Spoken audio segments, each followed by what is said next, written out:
అది నీవే ఉన్నావు, నువ్వే ఎట్లా తెలుసుకోవాలో అంటే నువ్వు ధ్యానం చేసుకోను, లేకపోతే మంత్రం చేసుకోను, జపం చేసుకోను బ్రహ్మము తెలుసుకోక్కర్లేదు. ప్రబోధ సమయే, ఇప్పుడు గురువు మాట్లాడుతూ ఉండేటప్పుడే ఇదే బ్రహ్మము అని నీకు తెలియాలి. నచికేత ఇంటికి వెళ్ళాక తెలియడమో, మంత్రం తీసుకున్నాక కొన్నాళ్ళు ధ్యానం చేశాక తెలియడమో అలా కాదు.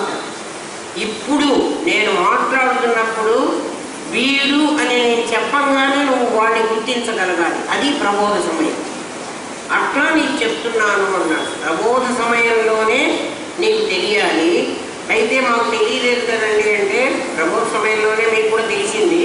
అది గట్టిపడడం కోసం ఇంకా ఇంకా చెప్తున్నాడు. కొంతమందికి నిన్న తెలిసి ఉండొచ్చు, కొంతమందికి ఇవాళ తెలుస్తుంది, కొంతమందికి మొన్న తెలిసి ఉండొచ్చు. మొత్తానికి ప్రబోధ సమయంలోనే తెలియాలి. ఇది ఎప్పుడో ఇంటికి పోయిన తర్వాత కాదు, ఇప్పుడిప్పుడే నీకు రిజల్ట్ రావాలి. ఇది రాకపోతే నువ్వు విన్నది వేస్ట్. అంటే నీకు రాలేదు అంటే నువ్వు సరిగ్గా వింటం లేదు అని ఉండాలి, నీకు చెప్పే గురువు సరిగ్గా చెప్పడం లేదు అని ఉండాలి. గురువు సరిగ్గా చెప్పడం లేదు అని ఆయన మీద తోసేద్దామంటే నీ క్లాసులోనే కొంతమందికి మాకు తెలిసింది అంటున్నారు కదా, కాబట్టి ఆయన చెప్పే దాంట్లో తెలుస్తోంది. నీకే తెలియటం లేదు అంటే నీవేదో అడ్డం వేసుకున్నావు, ఆ అడ్డాన్ని తొలగించుకో. ఇప్పుడే ప్రబోధ సమయంలోనే నీకు తెలుస్తుంది. అందుకని చెప్తున్నాడు త్వం పదార్థ శోధనం అని చెప్తున్నాడు. త్వం పదార్థము అంటే నీవు, త్వం ఎప్పుడు నీవు, తత్తెప్పుడు వాడు కదా. వాడు నీవైతివి అని కదా గురువు చెప్పింది. అది ఇదైంది అని చెప్పింది. అంటే సముద్రమే అలైంది, అల సముద్రం కాదు. అంటే అల సముద్రం కాదంటే ఏమిటి? అల కొంచెమే ఉంది, సముద్రం చాలా పెద్దది. అల సముద్రం అయింది అంటే అల సముద్రంగా కనిపిస్తుంది, కానీ సముద్రమే అల కాదు. అట్లా తత్వం అయింది. ఎందుకని అక్కడ పరమాత్మ చెప్తున్నాడు గీతలో, మమైవాంశో జీవలోకే జీవభూత సనాతన, సనాతనమైనటువంటి ఈ జీవుడు మమైవ అంశ, నా అంశ. అంటే సముద్రం యొక్క అంశ అల. అంతేగాని సముద్రం అల అయింది కానీ అల సముద్రం కాదు. బ్రహ్మము జీవుడైనాడు కానీ జీవుడు బ్రహ్మము కాదు. అంటే జీవుడు అసలు లేడు. మీరు జీవుడు బ్రహ్మం అని చెప్పారు కదండి, ఇప్పుడు జీవుడు బ్రహ్మం కాదు అంటున్నాడు. జీవుడు అన్నప్పుడు జీవ లక్షణాలు ఉన్నాయి వాడికి.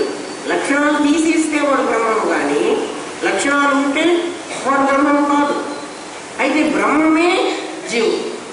ఇప్పుడు జీవుడుగా వచ్చిన వాడు ఇంకోటి ఎవడైనా అట్లా చైతన్యం ఉంటే మీకు ఇంకా అర్థమవుతుంది. ప్రజ్ఞయే ఆభాస జ్ఞానం. ప్రజ్ఞే లేకపోతే ఆభాస జ్ఞానం కలగదు. అంటే ప్రజ్ఞ ఆభాసమే కానీ ఆభాసం ప్రజ్ఞ కాదు. అర్థమైందా? అది ఇదే కానీ ఇది అది కాదు. అది ఇదైతే ఇది అది కావాలి న్యాయంగా అయితే, కానీ అది ఇదే కానీ ఇది మాత్రం అది కాదు. ఇది లిమిటేషన్స్ ఉన్నాయి దీనికి, దానికి లిమిటేషన్స్ లేవు. అది అపరిమితం, ఇది పరిమితం. నేను ఇది చూపిస్తున్నాను నేను, అది నిరుపాధిక బ్రహ్మము. నిరుపాధిక బ్రహ్మము ఇది సోపాధికమైంది, జీవుడు సోపాధికమైనాడు. అందుకని ఇప్పుడు జీవుడి గురించి చెప్తే నీకు తేలిగ్గా తెలుస్తుందని త్వం పదార్థాన్ని శోధిస్తున్నాడు యమధర్మరాజు. త్వం పదార్థ శోధన. అది ఏం చెప్తున్నాడంటే, త్వయా పృష్టం, నువ్వు అడిగిందే చెప్తున్నాను నేను ఇక్కడ. నువ్వేమడిగావు? జీవుడికి అస్థితి నాస్తితి కదా. జీవుడు బ్రహ్మం అని అడగలేదు, దేవుడు ఉన్నాడా లేడా అని అడగలేదు, జీవుడు ఉన్నాడా లేడా అని అడుగుతున్నావు. అంటే మరణానంతరం జీవుడు అస్థితి నాస్తితి, నాస్తితి ఏకే నాస్తితి ఏకే. ఒక గ్రూప్ ఏమో దేవుడు ఉన్నాడు, జీవుడు ఉన్నాడు అని చెప్తున్నారు మరణానంతరం. ఒక గ్రూప్ జీవుడు లేడు అని చెప్తున్నారు. నీ జీవుడి దగ్గరికి వచ్చాడు ఇప్పుడు యమధర్మరాజు చెప్తున్నాడు. యద్విజ్ఞానాన్ నకించిదన్యత్ ప్రార్థయంతే బ్రాహ్మణ. వాడి బ్రాహ్మణ అని పిలిచాడు. ఎవరిని? నచికేతుడిని. నచికేతుడు బ్రాహ్మణుడు ఎప్పుడైనాడు? నచికేతుడికి ఉపనయనం అయితే వాడు బ్రాహ్మణుడు కావాలి. అలా పుట్టుకతో జన్మనా పుట్టుకతో శూద్రుడే. వాడికి వేదం చదువుకుని విప్రత్వం వస్తోంది, ఉపనయనానంతరం ద్విజత్వం వస్తోంది. బ్రహ్మజ్ఞానం కలిగితే వాడు బ్రాహ్మణుడు అవుతున్నాడు. అందరూ మేము బ్రాహ్మణులు అండి అంటే మీరు అమ్మవాకండి, వాళ్ళు బ్రాహ్మణులు కాదు.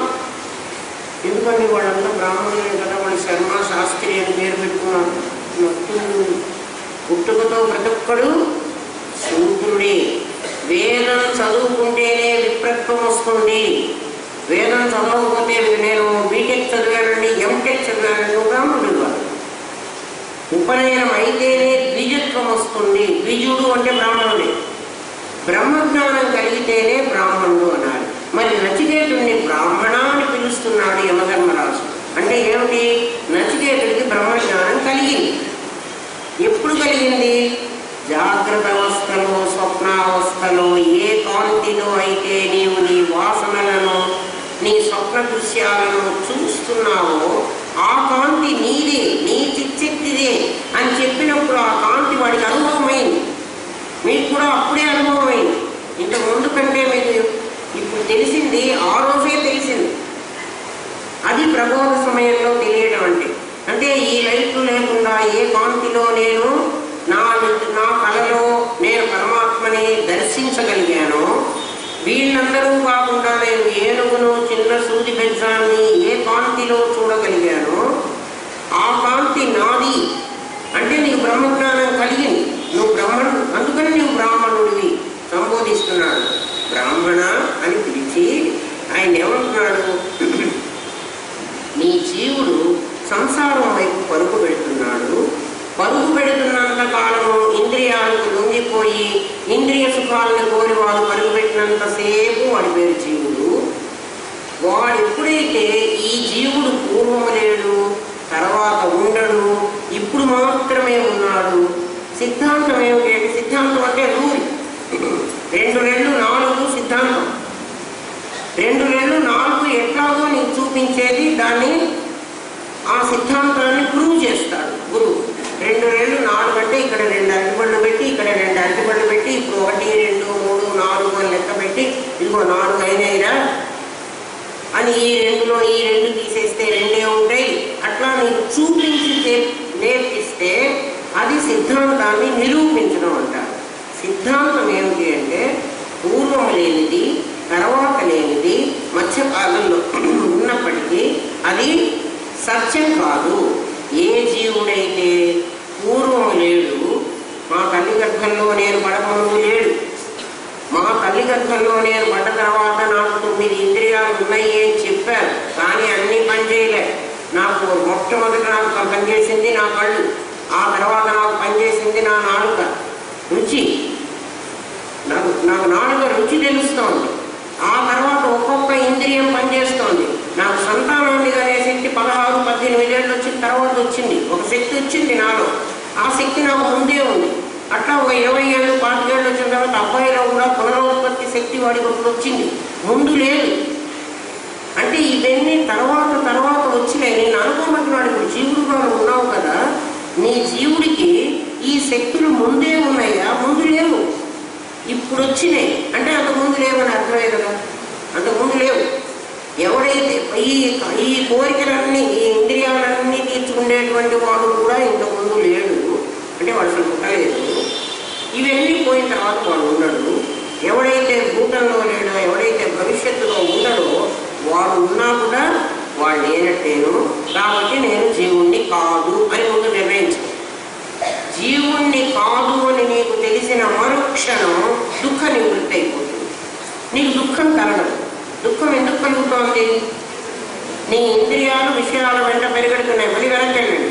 ఇంద్రియాలు విషయాల వెంట పరిగెడుతున్నాయి. ఇంద్రియాలకు స్వతహాగా శక్తి లేదు. నీ చిదాభాస జ్ఞానం వల్లే అవి పనిచేస్తున్నాయి, లేకపోతే వాటికి సహజంగా శక్తి లేదు. ఇంద్రియాల వెంట పరిగెత్తినప్పుడు విషయాలు ఇంద్రియాలకు దొరికితే, విషయాల వల్ల ఇంద్రియాలు సుఖపడితే, అంటే సంయోగ కాలంలో అవి బాగున్నట్టు అనిపిస్తోంది, వియోగ కాలంలో అవి బాధాకరంగా నీకు అనిపిస్తోంది. ఏమ్మా ఇంద్రియాలు చెప్తున్నాయి, అవి సత్యం కాదు. అందుకని ఈ జీవుడు సత్యం కాదు. వీడు ఈ ఇంద్రియ సుఖాలు పొందుతూ ఉన్నటువంటి వాడు, ప్రాపంచిక సుఖాలు సత్యం అనుకుని భ్రమించేటువంటి వాడు, వీడు సత్యం కాదు. ఇవన్నీ ఎటువంటివి అంటే ఈ సుఖాలన్నీ కూడా ఏ ఇమం పదం వేద ఆత్మానం జీవమంతికాత్ ఈశానం భూత భవ్యస్య నతో విజుగుప్సతే ఏతద్వైత అన్నాడు. యద్విజ్ఞానార్థం, దేని తెలుసుకోవడానికి నువ్వు ఇక్కడికి వచ్చావో అది నేను చెప్తున్నాను. నేను నీ ప్రాపంచికమైన సుఖాలన్నీ కూడా తేనె వంటివి, తేనెలాగా తీయగా ఉంటాయి. అవి అయితే ఆ తేనె సత్యమైన తేనె కాదు, స్వీట్ కోటెడ్ పిల్. దాని వెనక ఏముంది అంటే అంతా చేదే ఉంది. ఆ చేదు నీవు నాలుకతో వద్దుకున్నా తేనె కానీ తిందామని పోయినా, చేతితో ముట్టుకున్నా, కంటితో స్పృశించిన దాని వెనక ఉన్నటువంటి కత్తి నిన్ను కాటు వేస్తుంది. చూడండి, ఆలోచించండి. నేను కూడా పెళ్లి చేసుకోవాలి, నేను కూడా పిల్లల్ని కనాలి అని అనుకున్నాను. నేను పిల్లల్ని కన్నాను. కనడం అనేటువంటి సుఖం ఒక్కటే నేను ఆశించాను. గర్భవతి అయినప్పటి నుంచి నీకు కష్టమే, కనడం కష్టమే. కన్న తర్వాత ఆ పిల్లవాడు సరిగా పెరగకపోతే కష్టమే, వాడు వికలాంగుడైతే కష్టమే, వాడు మెంటల్గా పాడైపోతే కష్టమే, వాడు చదువుకోకపోతే కష్టమే, వాడు ఉద్యోగం రాకపోతే కష్టమే, వాడికి పెళ్లి కాకపోతే కష్టమే, వాడికి పెళ్ళైనా వాడికి పిల్లలు ఉండకపోతే కష్టమే. ఇది సుఖమా చెప్పండి? ఇవన్నీ కత్తి వాడు తేజ్ అంటే చురుకు, కత్తికి పదును షార్ప్నెస్. ఆ పదునుగా ఉన్నటువంటి కత్తి తాలూకు వేట్లు పడుతున్నాయి నీకు. ఇప్పుడు ఆ బిడ్డని కన్నప్పుడు నువ్వు ఒక సుఖపడ్డావే, మైదున సుఖం. ఒక్క క్షణకాలమో, ఒక నిమిషమో, ఒక 2 నిమిషాలు, ఎంతకాలమో ఆ ఒక్క సుఖానికి ఆశపడి ఇంత కష్టం తెచ్చిపెట్టుకున్నావు రా పిచ్చివాడు. మైదునాత్ అన్నాడు. 5 ఏళ్ల నచికేతుడికి ఇవి తెలుసా? కాబట్టి యమధర్మరాజు నచికేతుడికి కాదు చెప్పడం, మనకే చెప్తున్నాడు. 5 ఏళ్ల నచికేతుడికి మైదునం వల్ల సుఖం ఉంటుందనేది వాడికి తెలియదు. నువ్వు సుఖం ఉంటుందని పరిపెడుతున్నారా? కాలేజీ చుట్టూ తిరిగి, ఆడపిల్లల కాలేజీ చుట్టూ తిరిగి వాడు మొహాన యాసిడ్లు పోసి ఎందుకు రాయి పని చేస్తున్నావు పిచ్చివాడా? అది సుఖం కాదురా. వెనక కత్తి బాగా కాచుకోనుంది నిన్ను కాటు వేయడానికి, నిన్ను కొడకడానికి, నిన్ను చంపడానికి. అది నువ్వు గ్రహించటం లేదు. అది కనుక గ్రహిస్తే విజుగుప్సతే, ఇది నీకు జుగుప్స కలిగించేటువంటిది. ప్రాపంచిక విషయ సుఖాన్ని ఎలాంటిది? జుగుప్స కలిగిస్తాయి. ఇవి ఆనందం కలిగించేవి కావు. ఇంకా ఇది ఎలాంటివో నీకు చెప్తున్నాడు. ఎక్కడైతే ఉందో పరమాత్మ ఎక్కడున్నాడో నీకు చెప్తాడు. అంటే ఆ వాడే వీడని చెప్పాడు కదా, ముందు వాడి లక్షణం ఇప్పుడు చెప్తాడు. ఇప్పటి వరకు జీవ లక్షణం చెప్పాడు. త్వం పదార్థ శోధన 6, 7, 3, 4, 5, 3 శ్లోకాలు త్వం నీ జీవుడి లక్షణాలు చెప్పాడు. ఇప్పుడు పరమాత్మ లక్షణాలు చెప్తున్నాడు. పరమాత్మ అంటే నిరుపాధిక బ్రహ్మ లక్షణాలు చెప్పడు. ఎందుకంటే నిరుపాధిక బ్రహ్మ అసలు సౌపాధికం కానే లేదు. అయితే కదా ఈ లక్షణాలన్నీ వస్తాయి. స్వప్న బ్రహ్మ లక్షణాలు చెబుతాడు. హిరణ్య గర్భుడి లక్షణాలు ఇప్పుడు నీకు చెప్తున్నాడు. ఏం చెప్తున్నాడంటే, ఏ పూర్వం తపసో జాత అభ్య పూర్వమజాయత గుహాం ప్రవిశ్య తిష్టంతం యో భూతేభిర్యపశ్యత ఏతద్వైతన్నాడు. ఇది ఏంటంటే పూర్వం తపస్సు, పూర్వం తప అంటే ఇక్కడ జ్ఞానము అని అర్థం. తపస్సు అంటే తపించడం కాదు. జ్ఞానము అంటే అర్థం ఏమిటంటే అన్నం వండాలి. ఇప్పుడు మనం అన్నం ఎలా వండాలి అని నువ్వు ఆలోచిస్తావే, దాని పేరు తపస్సు. అంటే ఈ తపస్సుకు ఫలితం అన్నం. ఇది అర్థమైందా? తపస్సు అంటే ఏమిటంటే ఒక దానికోసం తప్పించడం. అది ఎలా చేయాలి అని నువ్వు ఆలోచించడం. అది ఇంకెవరి దగ్గర 2-3 దగ్గర ఎంక్వైరీ చేసుకోవచ్చు. అన్నంని బియ్యం 1 కప్పు పెడితే 2 కప్పులు నీళ్లు పెట్టాలా, 1.5 కప్పే పెడితే సరిపోతుందా, లేకపోతే 3 కప్పులు నీళ్లు పెట్టాలా? ఇది పెట్టడం కాదు, దాని గురించి తెలుసుకోవడం. మైసూర్ పాక్ ఎలా చేయాలి? మన టీవీలో 12 గంటలకు చెప్తారు చూడు, వంట ప్రోగ్రాంలో ఆ చెప్పేవన్నీ చూపించేది కాదు, చెప్పేది. దాన్ని తపస్సు అంటారు. తపస్సు అంటే ఏమిటి?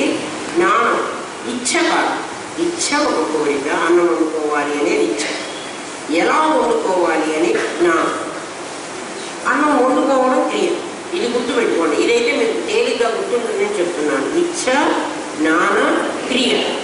ఇచ్ఛకు సత్వం కావాలి కదా, జ్ఞానానికి క్రియకు రజస్సు కావాలి, తమస్సు ఉన్నా లేకపోయినా కావలేదు, జ్ఞానానికి కూడా సత్వమే కావాలి.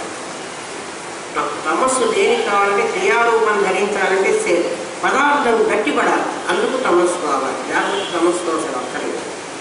ఇచ్ఛ జ్ఞానం. ఈ జ్ఞానం తయారైనప్పుడు, ఇచ్ఛ తయారైనప్పుడు కాదు, జ్ఞానం తయారైనప్పుడు పూర్వం, ఇది పూర్వం అంతకుముందు. యా అని అంటే ఎప్పుడు స్త్రీవాచక శబ్దము, ప్రకృతి అని అర్థం. వేదాంత పరిభాషలో యా అనే అక్షరానికి ప్రకృతి అని పేరు, యహ అనే పదానికి పరమాత్మ అని పేరు. ప్రకృతి పురుషుడు అంటానికి యా యహ అంటారు. ఇక్కడ యహ పూర్వం, యహ అంటే ఈ సగుణ బ్రహ్మ కంటే పూర్వం, అంతకుముందు ఏముంది? ఇది కూడా బ్రహ్మ ఉంది, మనకే తెలుసు. అది గుణాతీతం, అది దేశాతీతం, కాలాతీతం, దేశకాల వస్తువులు లేవు దాంట్లో. అది నిరుపాధిక బ్రహ్మము, అది దానికే ప్రజ్ఞ అని పేరు. మన దగ్గర దాని పేరు ప్రజ్ఞ అని పెట్టాము. అంతకుముందు యహ పూర్వం, పూర్వం అంటే అంతకుముందు. ఎంతకుముందు? ఈ హిరణ్య గర్భుడు పుట్టడానికి ముందు అభ్య నీరుంది, ఆ నీళ్లలో నుంచి ఒకడు పుట్టాడు, వాడి పేరు బ్రహ్మం అని పెట్టాం. బ్రహ్మ అని పెట్టాం, బ్రహ్మము కాదు, హిరణ్య గర్భుడు. వెంటనే నచికేతుడు అడుగుతున్నాడు, అయ్యా అప్పుడు నీరు పుట్టలేదు కదా, ఎవరు పుట్టలే? యమధర్మణ పుట్టలేదు కదా. ఎప్పుడు? నిరుపాధిక బ్రహ్మము సోపాధికమై హిరణ్య గర్భుడైనప్పుడు. అప్పటి సంగతి కదా నువ్వు చెప్తున్నావు. అప్పుడు నువ్వు పుట్టలేదు కదా. ఆ సోపాధిక బ్రహ్మమైన ఆ హిరణ్య గర్భుడు నీకు చెప్పాడా నేను అట్లా పుట్టానని? నాయనా నువ్వు కూడా అట్లాగే పుట్టావు, నీవు కూడా అట్లాగే పుట్టావు. ఎందుకంటే వాడిని నీతోనే మాకు పోల్చాలి ఇప్పుడు, అప్పుడే నువ్వు వాడవుతావు, లేకపోతే కావు. నేనెట్లా పుట్టానబ్బా అంటే, నేను పుట్టక ముందు నేను కూడా నీళ్ళల్లోనే ఉన్నాను, మా అమ్మ గర్భంలో. ఇప్పుడు డాక్టర్లు చెప్తుంటారు చూడండి, నీ ఉమ్మ నీరంతా పడిపోయిందిటమ్మా అని అంటారే. ఒక నీరు, ఆ నీళ్ళల్లో ఈ పుట్టబోయేటువంటి ఈ బిడ్డ బుడగలాగా తేలుతూ ఉంటాడు, బుడగలాగా తేలుతాడు నీళ్లలో. ఆ తేలి మెల్లగా వాడికి ఒక తోక, ఒక తలకాయి వచ్చి వాడు మెల్లమెల్లగా ఆ నీళ్ళల్లోనే తిరుగుతూ ఉంటాడు. ఆ నీళ్ళు ఎక్కడ ఉంటాయి? తల్లిదండ్రులు కింద పడిపోకుండా అంటే జరాయువు, ఒక జరాయువు, ఒక బ్యాగ్. వాటర్ బ్రేక్ అయింది అంటుంది డాక్టర్, అంటే వాటర్లో ఉంటాడు. అందుకే ఫారిన్ కంట్రీస్లో ఏం చేస్తారు తెలిసిన, బిడ్డలు పుట్టగానే నీళ్ళలో పడేస్తున్నారు. ఒక టబ్బులో నిండా నీళ్ళు పోసి ఆ నీళ్ళలో పడేస్తారు. వాడు వెంటనే చేతులు కాళ్ళు ఇట్లా కొట్టుకొని ఈత నేర్చేసుకుంటారు. చిన్న పుట్టిన పెట్టి మనమేమో నీళ్ళలో పెట్టి జలుబు చేసుకుంది ఏదో మనం అంతా అంటాం కదా, వాడు నీళ్ళు తాగుతాడు, ఏం తాగు.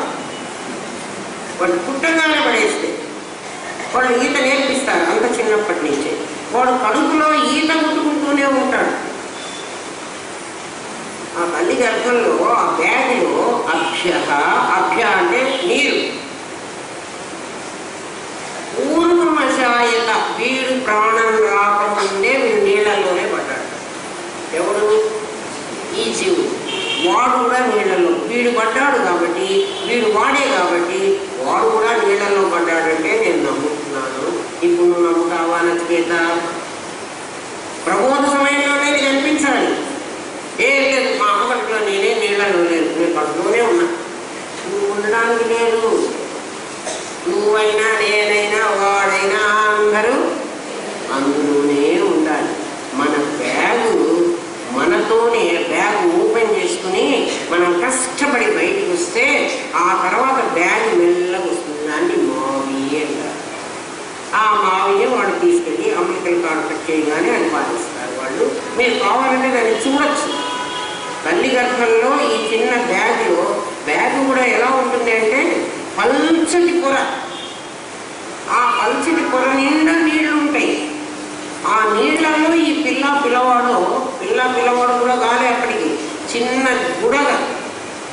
ఏదో పాట పాడతాను, దిబ్బలు పెట్టచ్చు తేలినదిగో ఉప్పు నీటిపై ఒక హంస, ఒక పాట పాడతారు.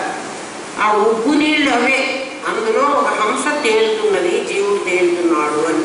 వాడు ఆ పిల్లవాడు పిల్ల ఇద్దరు ఒకటే సేమ్.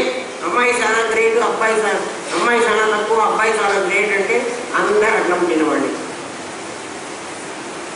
ఈ హిరణ్యగర్భుడు ఇలా వచ్చాడు ఆయన అంటే నచికేతుడు వెంటనే అంటాడు, వాడక్కడ నీళ్లలో నుంచి పుట్టాడా, వీడు ఇక్కడ నీళ్లలోంచి పుడుతున్నాడా, వాడు వీడు కరెక్టే కదా, వాడే వీడు కదా, ఏతద్వైతద్ కదా.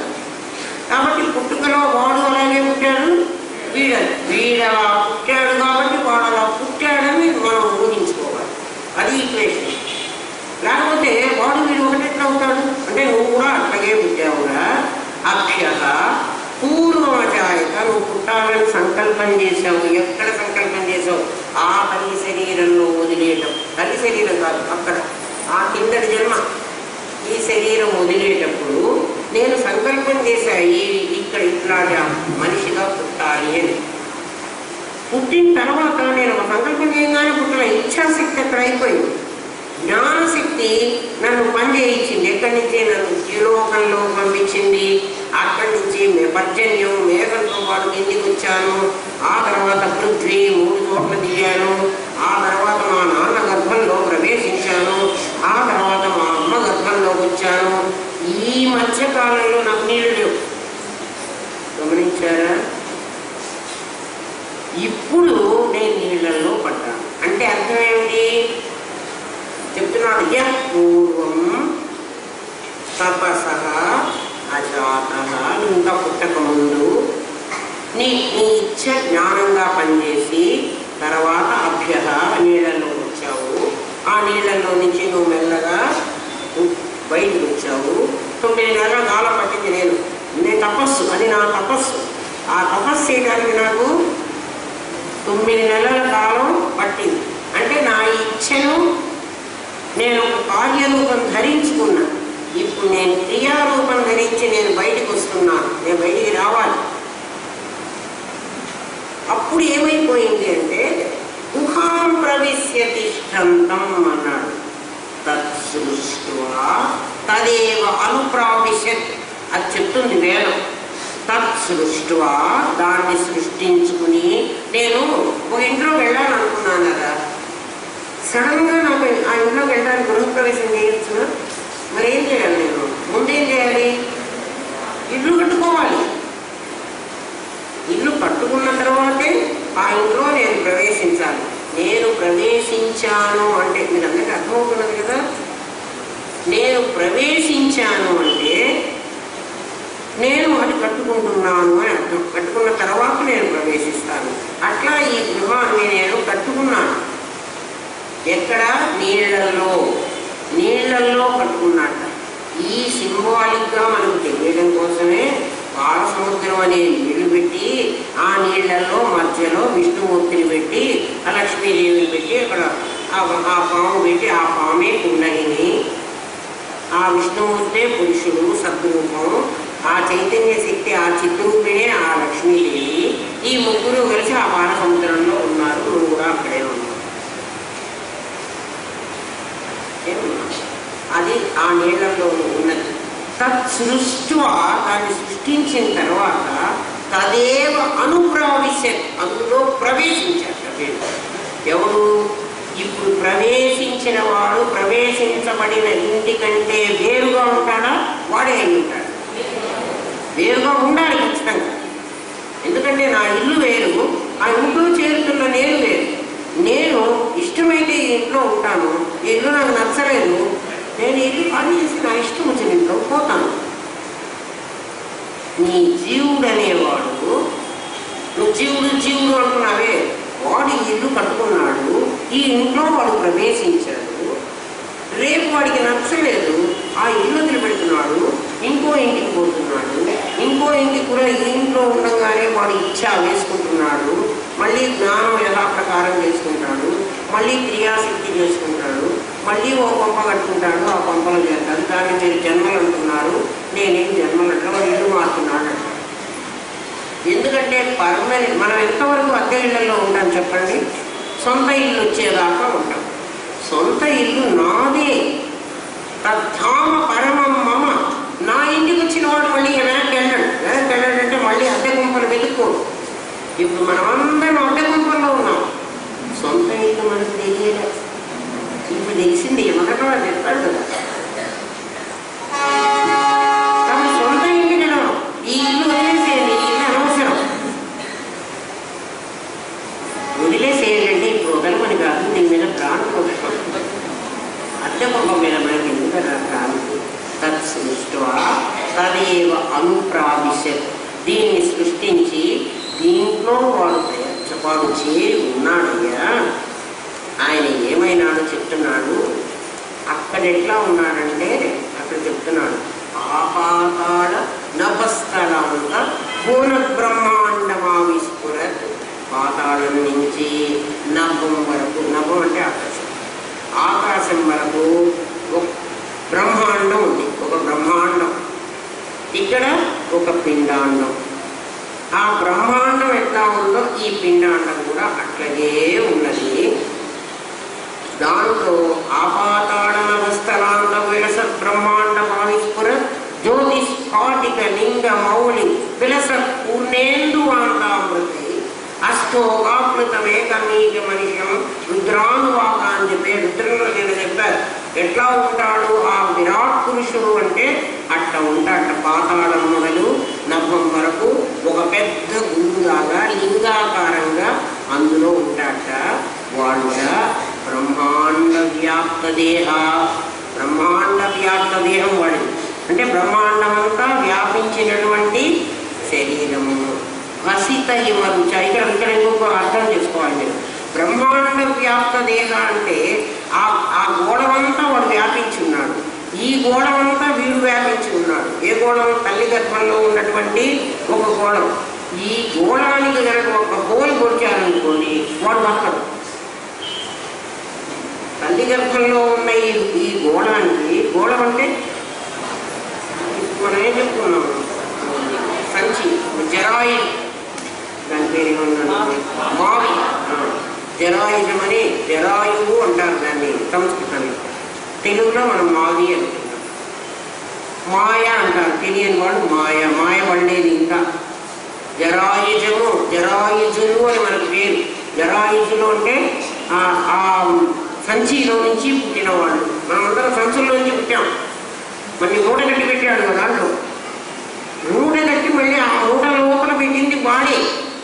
సృష్టిలో తదేవ అనుప్రావిశం. ఇది వాడి కొంప. ఈ కొంపలో వాడు దూరాడు. వాడు దూరిన వాడు ఎట్లా ఉన్నాడంటే ఈ కొంపకు కొంచెం చిల్లి పొడిచినా వీడు చచ్చిపోయేటట్టు ఉన్నాడు. మరి ఆ కొంపలో వాడికి గాలి ఎట్లా వస్తుందిరా నాయన అంటే నాభిరంధ్రంలో నుంచి వాళ్ళ అమ్మ తిన్నటువంటిదంతా వీడు పెట్టుకోవడానికి పెట్టుకున్నాడు. వాడి నిర్మాణం ఎట్లా చేసుకున్నాడు, వాడంతా మూసుకుని ఉన్నాడు. వాడి చుట్టూ నీళ్లు. కావాలంటే మెడికల్ కాలేజీకి వెళ్ళి చూసిరండి మీరు. మమ్మల్ని మా గురుదేవులు మాకు పంపించి చూపెట్టారు కాబట్టి మేము ఖచ్చితంగా చెబుతున్నాం. మీరు వెళ్ళి చూసిరండి. నేనే మెడిసిన్ చదువుకోవాలి. మా గురుదేవులు మమ్మల్ని పంపించారు, వెళ్ళి చూసిరండి మీకు ఎట్లా తెలుస్తుంది అని. ఆ లోపల ఉన్న బిడ్డ ఎట్లా ఉంటున్నాడు అని, వాడికి ఎట్లా ఆహారం పోతున్నది అన్నీ చూపించారు. ఇక్కడ సమిష్టిలో చూపిస్తున్నాను నీకు. బ్రహ్మాండ వ్యాప్త దేహ భసిత హిమరుచ అంటే భసిత బూడిదట. బూడిదంటే మనం విభూతి. విభూతిని హిమ మంచుతో కలిపి పూస్తే ఎట్లా ఉంటుందో అట్లా ఉంటుంది. పిల్లవాడి ఒంటి మీద తెల్ల తెల్లగా పొడి ఉంటుంది. చూడండి మీరు, గమనించండి. పుట్టిన బిడ్డలు మమ్మల్ని హాస్పిటల్కి వెళ్ళి పుట్టిన బిడ్డను చూసినామనే వాడు గురుదేవు. పుట్టిన బిడ్డ మీద ఒంటి మీద ఏముంటుంది? తెల్లగా ఉంటుంది. అదంతా మంత్రసానికి అడిగేస్తుంది కాబట్టి మనకు తెలియదు. భసిత హిమరుచ భాసమాన భుజంగా ప్రకాశించేటువంటి ఒక భుజంగం ఉందిట. భుజంగం అంటే పాము. ఇక్కడేమో శివుడికి భుజంగం అది అట్లా వేశారు సింబాలిక్. కంఠే కాల, మెళ్ళో ఒక కాలుని వేసుకున్నాడు. మెళ్ళో ఒక కాలుని కాదు, కాలము అనే దాంతో బంధించబడ్డాడు. వీడు కాలాన్ని అంటే ఇన్నేళ్ళు బతుకుతాను, పుట్టిన తర్వాత ఇన్నేళ్ళకి చదువుకుంటాను, ఇన్నేళ్ళకి పెళ్ళి అవుతుంది. ఇదంతా కాలంలో ఉంది. తల్లి కడుపులో దేశంలో ఉన్నాడు, కాలంతో వీడు బంధించబడ్డాడు. అంటే ఇంతకాలం అయిపోతే ఏమైపోతాడు? చచ్చిపోతాడు కదా. కాలం విషసర్పమై కాటేసిన. వాడు ఎవరో పాట పాడతాడు, సినిమా వాడు ఎంత బాగా పాడాడనుకున్నాను నేను. కాలం విషసర్పమై కాటేస్తుంది. కాలమే కాటేస్తోంది మనం. అది పావులాగా ఒక కాలంలో మనని సుఖపెడుతోంది, ఒక్కొక్క కాలంలో మనని కష్టపెడుతోంది. పాము చూడండి, కుష్టు వ్యాధి ఉన్న వాడిని కనుక పాము కాటు వేస్తే కుష్టు వ్యాధి పోతుంది, వాడికి కుష్టు ఉండదు. కుష్టు రోగం అంటారే, కుష్టు అనేది ఒక జబ్బు, స్కిన్ డిసీజ్. ఈ వేళ్ళు అన్నీ పోతాయి. వాడిని కనుక పాము కాటు వేసింది అనుకోండి, వాడి రోగం నైవేద్యం. వాడి పాము కాటు వేయదు, తీసుకొచ్చి బలవంతంగా వాడి దగ్గర పెడితే కూడా వాడిని మన్ని కాటేస్తుంది. పాము కాటేస్తే ఒక సుఖం జరుగుతోంది, ఒక విషయం కూడా కట్టి మనం చావాల్సి వస్తున్నాము. అట్లా పాము కాటేస్తేనే పెళ్ళి అవుతోంది. అంటే అది ఏమిటి? విషం ఎక్కుతున్నది. ఓ నాకు పెళ్ళి అయిపోయింది అని ఎంత హ్యాపీ పెళ్ళి అంటే పాము కాస్త కాటేస్తున్నది కాదు, ఇక తెలియటల్లా. కంఠే కాల, కంఠంలోనే ఉంది ఆ కాలం. కంఠే కాల అంటే కంఠంలో కాలుండి పెట్టుకున్నవాడు అని శివుడు అని మనకు కనిపిస్తాడు. శశికళ, అక్కడ శశి ఉంది. ఎక్కడ బ్రహ్మాండ వ్యాప్తదేహానికి మీరు శివుణ్ణి ఊహించుకోవాలండి. మొత్తం హిరణ్య గర్భుడుగా ఉన్న బ్రహ్మాండం అంతా వ్యాపించిన విరాట్ పురుషుని ఊహించుకోండి. వాడు దేశానికి, కాలానికి, వస్తువుకు పరిమితమైనాడు. ఎప్పుడైతే పరిమితమైనాడో పూర్వ కాదు, తరువాత వాడు వచ్చినట్లే. అందుకని నేను హిరణ్య గర్భుడు అని చెప్తున్నాను. అర్థమైందా? వీడు హిరణ్య గర్భుడు అని ఎందుకు చెప్పాను? ముందే మీకు సౌకాలికం కావాలి.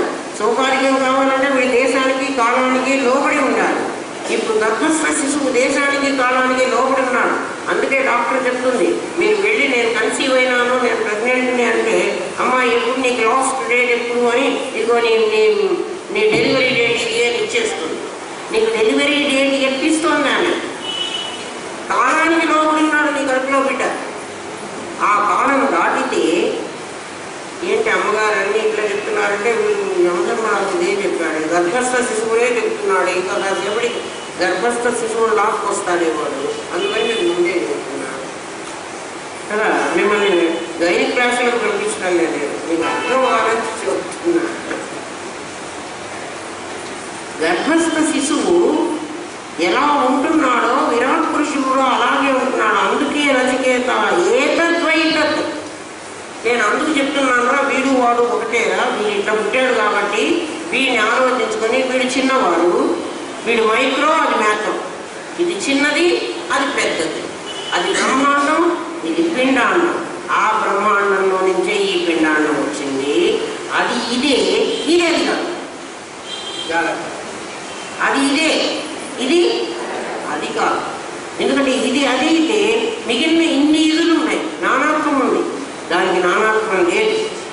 అటువంటిది అది. ఆ హిరణ్య గర్భుడే నామరూప క్రియలు అనేటువంటి మూడింటిని వశపరుచుకొని నీ లోపల ఉన్నాడుగా. వాడి ఆలోచన, వాడి మనస్సు, వాడి ప్రాణము, ప్రాణమే క్రియ, వాడి రూపం. మనం ఇవన్నీ తెలుసుకున్నాం. అబ్బాయి తెల్లగా ఉన్నాడండి, ఏది తెల్లగా ఉండేది, తెల్లగా ఉండేది, నల్లగా ఉండేది, పైన స్కిన్. ఇది మురిచేస్తే లోపల అందరూ ఎట్లుంటారు? అందరూ ఎర్రగా. ఈ పైదే పిగ్మెంట్ అమ్మా. ఇది పిగ్మెంట్ వల్ల నీకు తెల్లగా ఉండడమో నల్లగా ఉండడమో తయారవుతుంది. అంతేగాని పెళ్లి చూపుడికి వెళ్ళి ఆ పాప నల్లగా ఉంది, ఏంది నల్లగా ఉండేది? అది పిగ్మెంట్ అట్లా ఉంది. మనం ఇట్లా అనుకుంటున్నామా? విదేశాల వాళ్ళు ఇండియన్స్ ఎంత చక్కగా ఉంటారు, వాళ్ళ కలర్ చాలా బాగుంటుంది, ఆ రంగు మాకు కావాలని వాళ్ళకి ఆ రంగు. తెల్లగా ఉంటారు కదా, ట్యాన్ అవ్వడం అంటారు కదా. ట్యాన్ అవ్వడం కోసం వాళ్ళు ప్రత్యేకంగా ఎండలో ఉండి చచ్చేట్టు ఆ ఎండలో స్విమ్మింగ్ పూల్లో స్నానం చేసి ఆ ఎండలో పడుకుంటారు. ఎందుకు అంటే ఆ ఎండ తగిలినా వాళ్ళ శరీరం ఇట్లా అవుతుందేమో అని. అట్లా కాదు, మనకు ఊరికినే ఉంది అటువంటి శరీరం.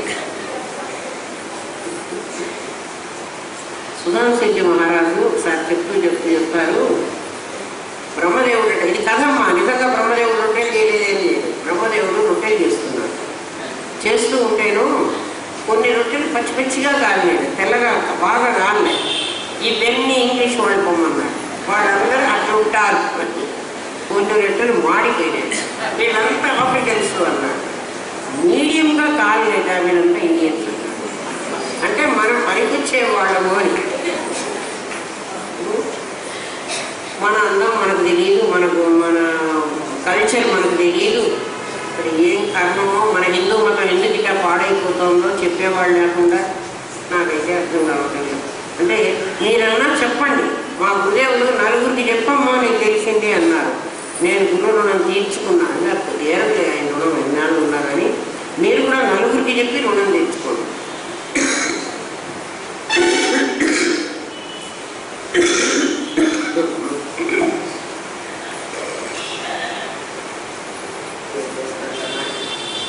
ఈ రోగం అంటే ఉంది, నీ దగ్గరికి వచ్చి నువ్వు వాడే అనడానికి చూపిస్తాడు.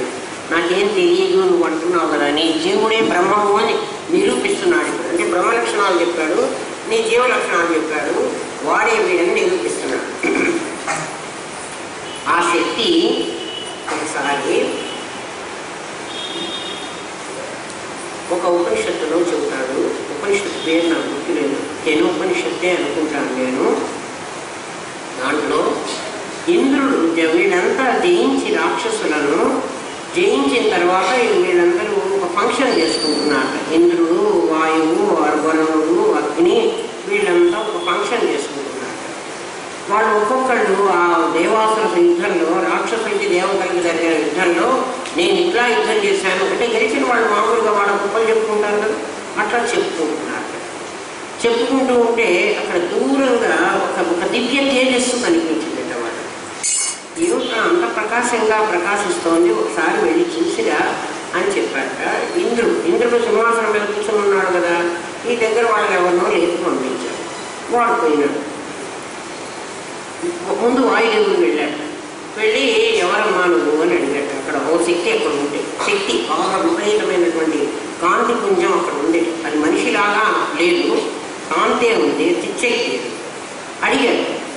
అడిగితే మరి ఎవరమ్మా నువ్వు అంటే ముందు నువ్వెవరో చెప్పు, తర్వాత నా పరిచయం నేను ఇస్తాను. నేను వాయుదేవుడిని. అంటే ఏ పని చేస్తూ ఉంటావు అని. అంటే నేను గాలి వీస్తే ఏమైనా ఎగరగొట్టగలను, నేను చాలా సమర్థుణ్ణి.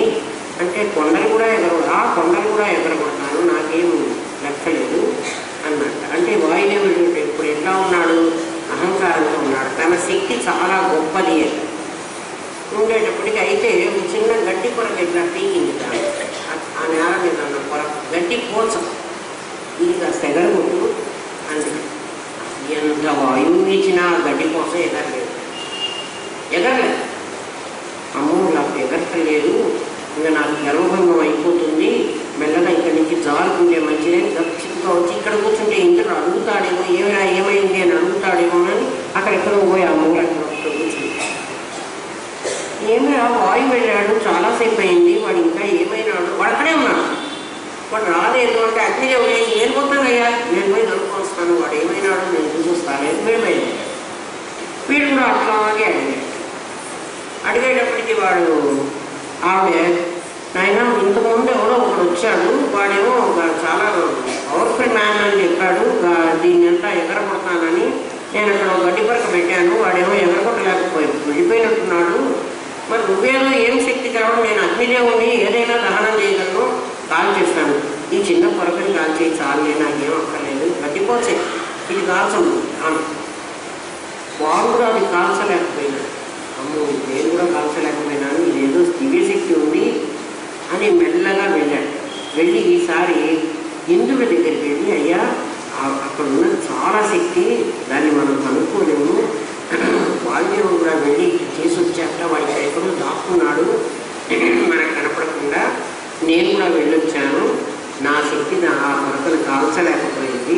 ఆ గడ్డి కోర్చండి, చిన్న గడ్డి ముక్క పచ్చిగడ్డి, అది కూడా కాల్చలేకపోయింది. నేను చూసి ఎంత గడ్డి వేస్తే మన గోవంలో అన్ని కాలిపోయినాయా లేదా, అది కాల్చలేకపోయింది. నేను అగ్నిదేవుడు చెప్పాడు. అయితే ఇదేదో చాలా శక్తి ఉంటుందని ఇంద్రుడు స్వయంగా వెళ్ళాడు. వెళ్ళేటప్పుడు నాకు కనపడుతున్నావు, అమ్మా మరి నువ్వెవరో దివ్యశక్తి ఉంటావు, మా వాళ్ళు అలంకరించి నిన్ను కనుక్కోలేకపోయినారు, నాకు కనపడు తల్లి అని అడిగితే అప్పుడు ఆవిడ కనిపించింది. నువ్వు ఇట్లా నా శక్తిని. నేను లేకపోతే నీ అగ్ని దహించలేదు, నీ గాలి ఎండగొట్టలేదు అని వాళ్ళకి తెలియజేద్దాం. మేమే చేసాము యుద్ధం, మరి రాక్షసుల్ని మేము చంపామని వాళ్ళు మాట్లాడుతున్నారు. వాళ్ళకి ఆ పొగర ఉన్నందుకనే నేను ఆ గడ్డిపోస కాల్చమన్నాను. నువ్వు కనుక్కున్నావు కాబట్టి ఆ శక్తి నీలో కూడా ఉంది. నేనే మీ అందరిలో ఆ శక్తి రూపంగా ఉన్నాను. యా దేవి సర్వభూతేషు శక్తి రూపేణ సంస్థిత నమస్తస్యై నమస్తస్యై నమస్తస్యై నమో నమః. అమ్మవారంటే అక్కడ ఎక్కడో వేరే లేదు. వేరే ఉన్నది ఎవరికి? ఈ 1, 2 వాళ్ళకి. వీళ్ళకి నీలో ఉన్న శక్తే ఆ అమ్మవారు. నీలో ఎవరున్నారు? అమ్మవారు అంటే అమ్మవారు అయ్యవారు ఇద్దరు లేరు కదా, మళ్ళీ ఇద్దరు అనుకునేది ఒకటే. నీలో ఉన్న శక్తి అది నీలో ఉందని చూపిస్తున్నాను అన్నాడు. ఎంత చక్కగా చెప్పారంటే, పార్వతీదేవికి అందరూ పార్వతి అని పేరు పెట్టారు వాళ్ళ. తాం పార్వతీత్యాభిజనేన నామ్న బంధుప్రియ బంధుజనో జుభావ ఉమేతి మాత్ర తపసో నిషిద్ధ పశ్యాదు మాఖ్యాం సుఖీలగతగామా అని కాళిదాసు చెప్తాడు.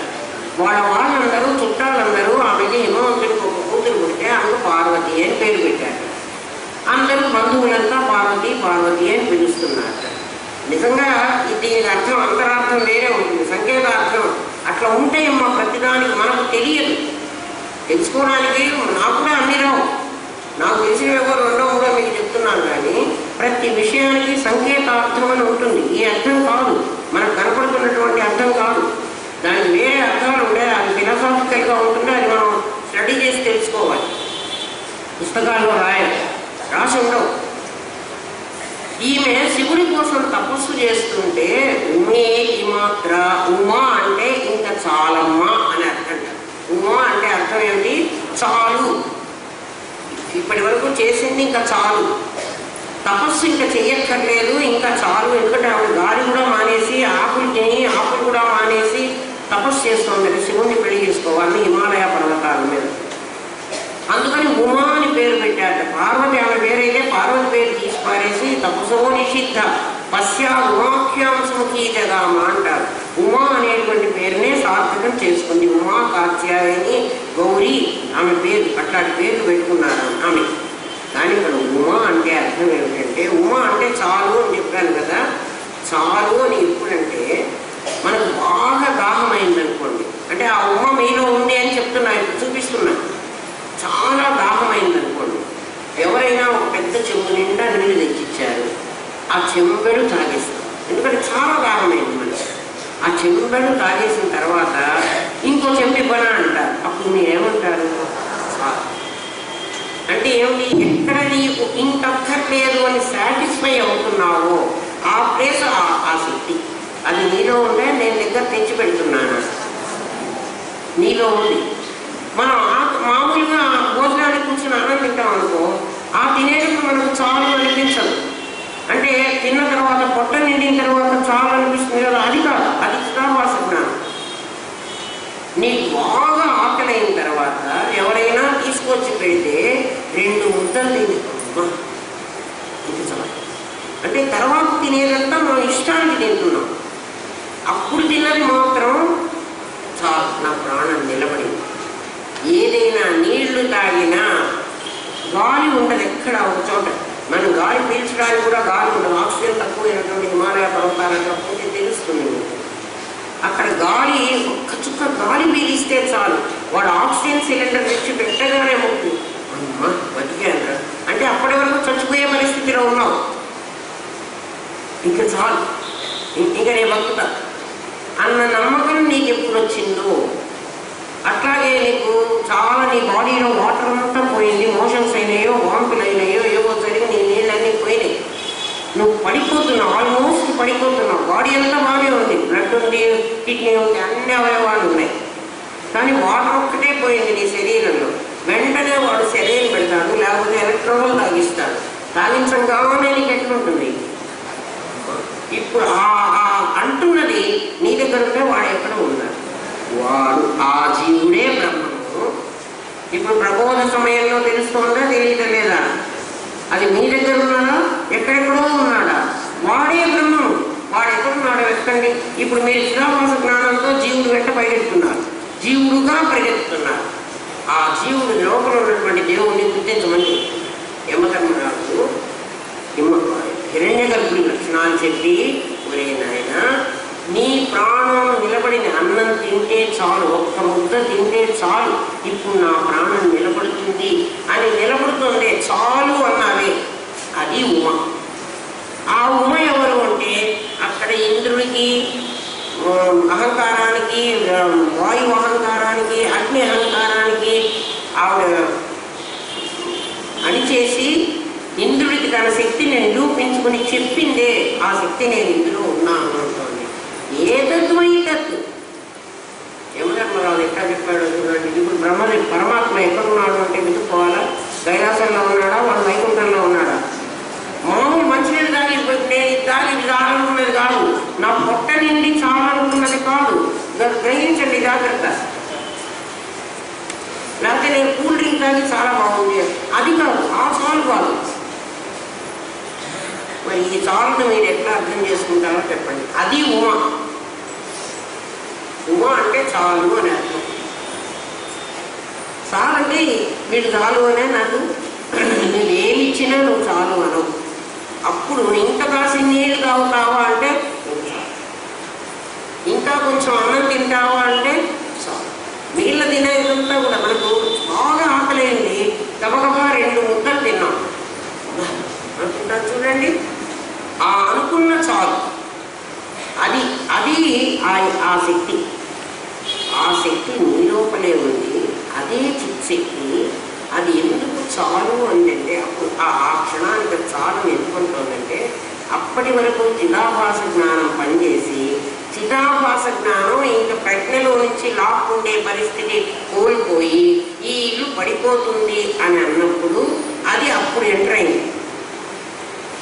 అది అంతవరకు అది ఏం మాట్లాడలేదు. అంతవరకు చిదాభాస జ్ఞానం. మీకు వాంతులు అయినప్పుడు బాగా తెలుస్తున్నారు. ఆ విరోచనాలు వాంతులు అయినాయి అనుకోండి, కాసేపు బాడీలో నీళ్ళన్నీ పోయినాయి. వాళ్ళందరూ పిలిచి మిమ్మల్ని ఇవి తాగు అవి తాగు ఏదో చెబుతూ ఉంటారు. అవి తాగుతామంటే పైకి ఒప్పుతామేమో అని భయం. అందుకని లేవడానికి కూడా నీకు శక్తి ఉండదు. ఇప్పుడు నీ చిదాభాస జ్ఞానం అంతా ఎగ్జాస్ట్ అయిపోయింది. ఇప్పుడు ఏముంది అంటే ప్రజ్ఞ ఉంది. సత్యన శరీర సభలో కూడా ప్రజ్ఞ ఉన్నప్పుడు ఇది ఉండదా?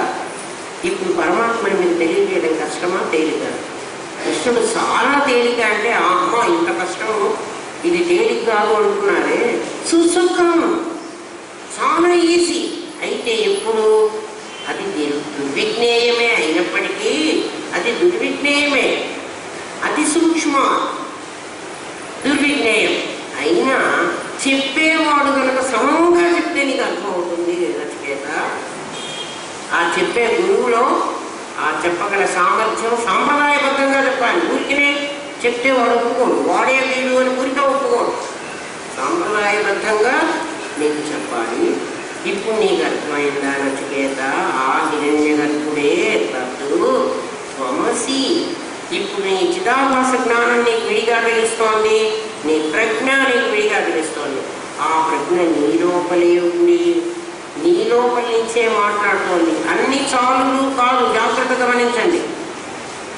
మీరు ఈ చుక్క ఈ గ్లాస్ నీళ్లు తాగకపోతే ఇంకా నా ప్రాణం పోతుంది అన్నప్పుడు మీరు తాగినప్పుడు ఆ ప్రాణం నిలబడింది. అమ్మా నువ్వు గ్లాస్ నీళ్ళు ఇచ్చి నా ప్రాణం నిలబెట్టావు అన్నప్పుడు మీకు కలిగేటువంటి ఆ సాటిస్ఫాక్షన్ అది వస్తువుతో వచ్చేది కాదు. మీరు గమనించండి, అది నీవు ఏతద్వైతం, అది అదే అని చెప్పారు.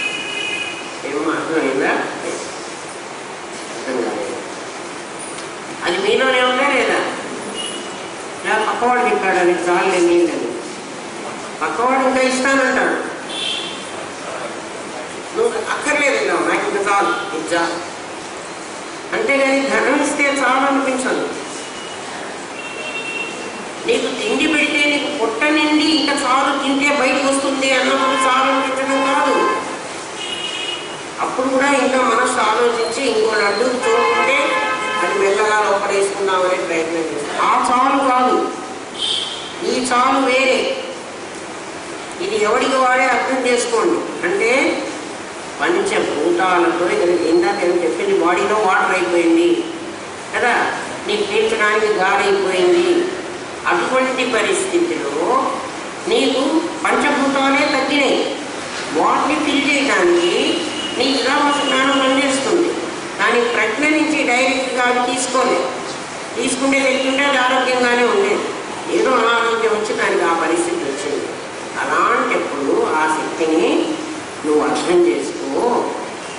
ఆ హిరణ్య గర్భుడు అంటే ఆ సోపాధిక బ్రహ్మము, వాళ్ళలో ఉన్నటువంటి ఇచ్ఛా జ్ఞాన క్రియాశక్తుల్లో ఒక శక్తి ఏదో నీలో నుంచి వాళ్ళలాగే నువ్వు కూడా పుట్టావు. నీలో ఆ శక్తి రోజు ఉంటున్నది. అది దానికి రాత్రి లేదు, దానికి పగలు లేదు. ఈ సిచ్యువేషన్ నాకు పొద్దునే వస్తుందా అండి? కాదు నాయన, రాత్రే వస్తుందా, మధ్యాహ్నం వస్తుందా, పౌర్ణమి వస్తుందా, అమావాస్య రోజు రాదా? ఎప్పుడు దానికి దేశంతో పని లేదు, దానికి కాలంతో పని లేదు, దానికి వస్తువుతో పని లేదు. వస్తువు అంటే ఏమిటి? మనుషులకే వస్తుందా, జంతువులకి రాదా?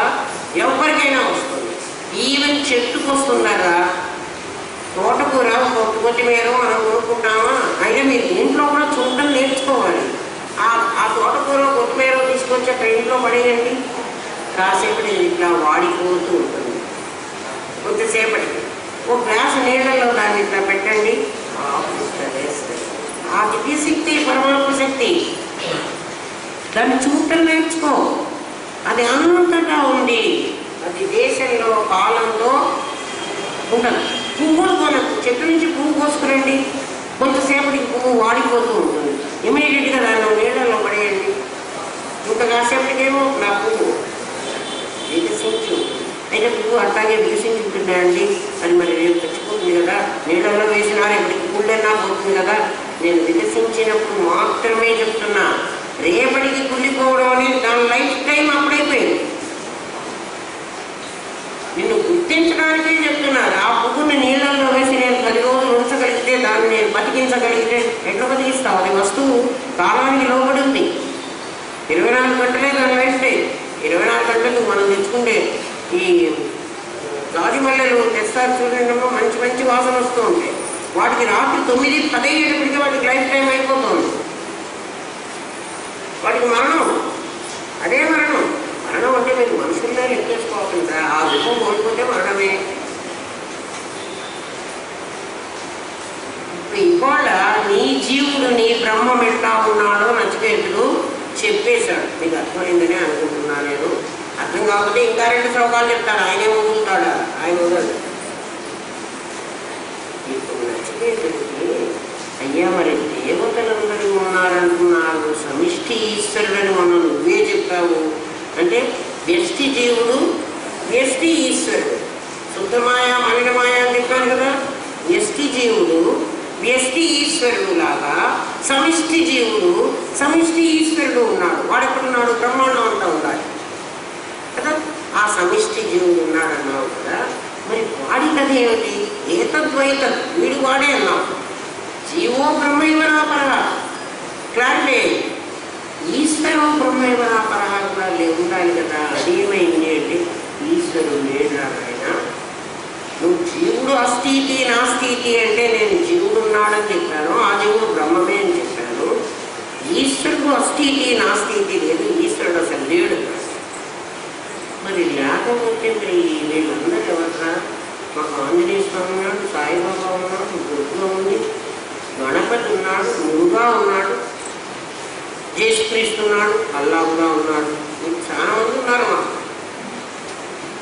వాళ్ళు కాక చిచ్చు కూడా ఉన్నారు. ఎవరో దేవుడు. ఎందుకంటే తలుపులమ్మ, నూకాలమ్మ, పెంకులమ్మ,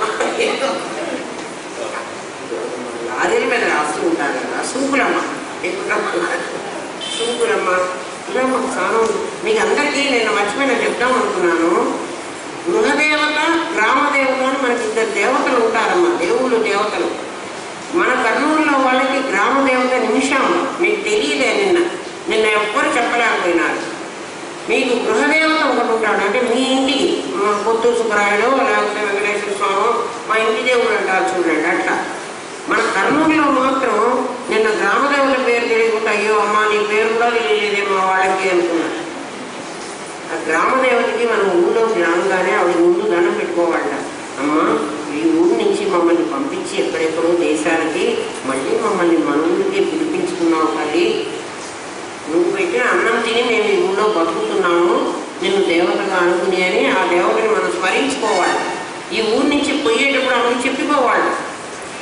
మేము ఊరికి పోయి చెప్పక్కర్లేదు, ఇక్కడ మనస్సులోనే అమ్మ నేను ఇంకో ఊరికి పోతున్నాను, మన ఊరికి మళ్ళీ నన్ను పిలిపించుకునే బాధ్యత నీదేను అని ఆవిడకి చెప్పిపోవాలి. చెప్పిపోతేట అక్కడ యాక్సిడెంట్ కానికుండా ఆవిడ తీసుకొస్తుంది. ఒకవేళ యాక్సిడెంట్ అయితే శవాలైనా ఇక్కడికే తెస్తుంది, ఎక్కడో పండికి పడి కావాలి. మన గ్రామదేవత తెలియకపోవడం చాలా తప్పు. ఆవిడ మన గ్రామదేవత ఎక్కువ నేను నోరు తెరవలేదు. నేను చెప్పా మీ గ్రామదేవతని చెప్పండి అని అడిగాడు ఆయన. మనం చెప్పరాదు, మీ అమ్మ ఎవరు మీ నాన్న ఎవరు అని చెప్పరాకుంటే ఎట్లనో ఇది కూడా అంతే. ఏమా సరే అది ఊరికే చెప్పాడు, అదే పెద్ద నష్టం కాదు.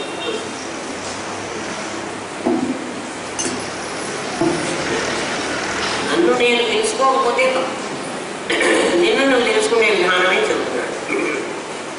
నచికేతుడు అడుగుతున్నాడు, ఇప్పుడు వీళ్ళందరూ దేవతలు ఉన్నారు కదా, వీళ్ళందరూ ఎక్కడున్నారయ్యా ఈ సమిష్టి దేవతలు అంటే అందరూ నీ దగ్గరే ఉన్నారు. ఎందుకంటే వాడి దగ్గర ఉన్నారు, వాళ్ళందరూ నీ దగ్గర కూడా ఉన్నారు. ఇంకా ఏకద్వైతం కదా, ఉపయోగపడు కావాలి. వాళ్ళందరూ వాడి దగ్గర ఉంటే నీ దగ్గర కూడా ఉండాలి. యా ప్రాణేన సంభవ అదితిర్దేవతామయీ గుహాం ప్రవిశ్య తిష్టంతి యా భూదేవిర్వ్యజాయత ఏతద్వైతత్ చెప్పాడు. ఆ హిరణ్యగర్భుడు వాడు నువ్వు జీవుల్లాగా వాడు హిరణ్యగర్భుడు. వాడు కూడా బ్రహ్మాండ వ్యాప్త దేహ, వాడి శరీరం కూడా బ్రహ్మాండం అంతా వ్యాపించి ఉంది. వాడికి అశ్విన్యాది దేవతలందరూ వాడికి చెవులు ముక్కులు ఇవన్నీ ఎందుకు వచ్చినాయంటే ఒక కారోబార్ ఒక వ్యవస్థని రన్ చేయాలంటే ఒక్కడెవరు చెయ్యరు. అందుకని ఒక ఆఫీస్కి చూడండి, ఒక డైరెక్టర్ ఉంటాడు, ఇంతమంది సెక్రటరీలు ఉంటారు, ఇంతమంది గుమాస్తాలు ఉంటారు, సూపరింటెండెంట్ ఉండాలి. మళ్ళీ గుమాస్తాలందరికీ ఒక సూపరింటెండెంట్ ఉండాలి, మళ్ళీ వీళ్ళందరూ హెడ్ క్లర్కులు ఉండాలి, తర్వాత క్లర్కులు ఉండాలి, ఒక స్కావెంజర్ ఉండాలి, ఒక కసులు చింపేవాడు ఉండాలి, ఒక బాత్రూమ్ కడిగేవాడు ఉండాలి. వీళ్ళందరూ కలిసి ఒక ఆఫీస్.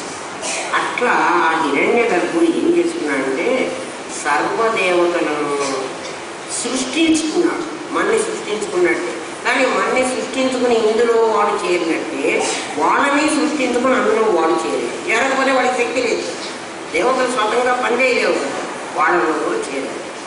చేరి ఏం చేస్తున్నాడంటే మనకు చెవికి ఒక అధిదేవత, కంటికి ఒక అధిదేవత, చేతులకు ఒక అధిదేవత, దేవతలు.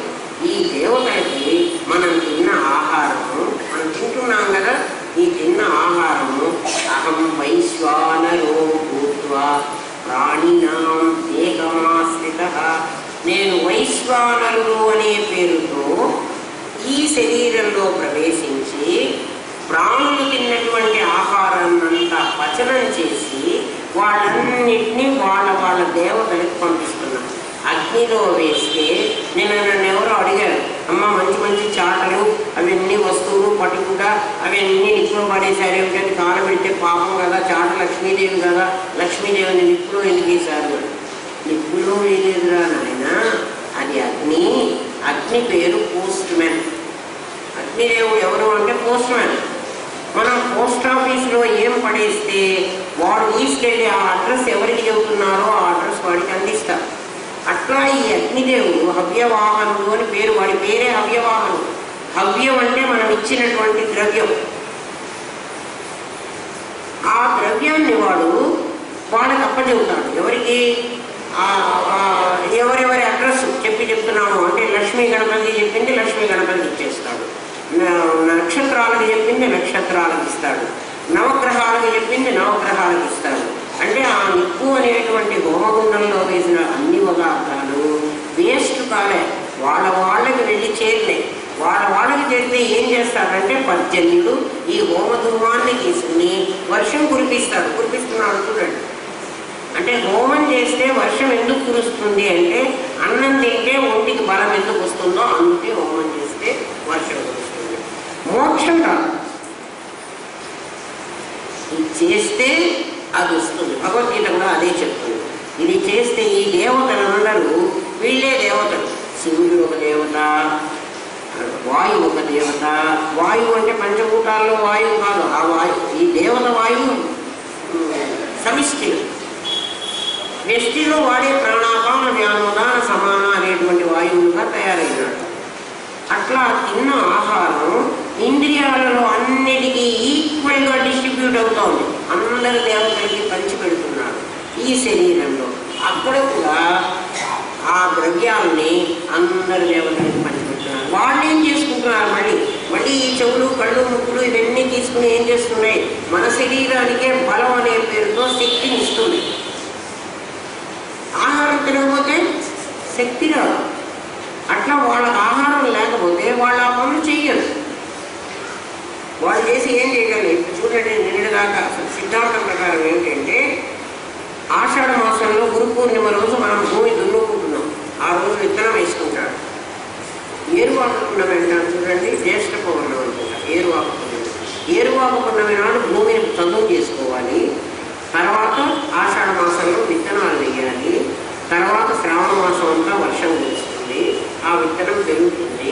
ఆ విత్తనం పెరిగినప్పుడు ఆ విత్తనమే పెరుగుతుంది. అందులో ఇంకేం శక్తి రాదు. ఏ గింజ అయినా సరే, విత్తనం అంటే ఒట్లు కూడా, గోధుమలు ఏవైనా సరే అవన్నీ పెరుగుతాయి. ఇప్పుడు శరదృతువు ఇది.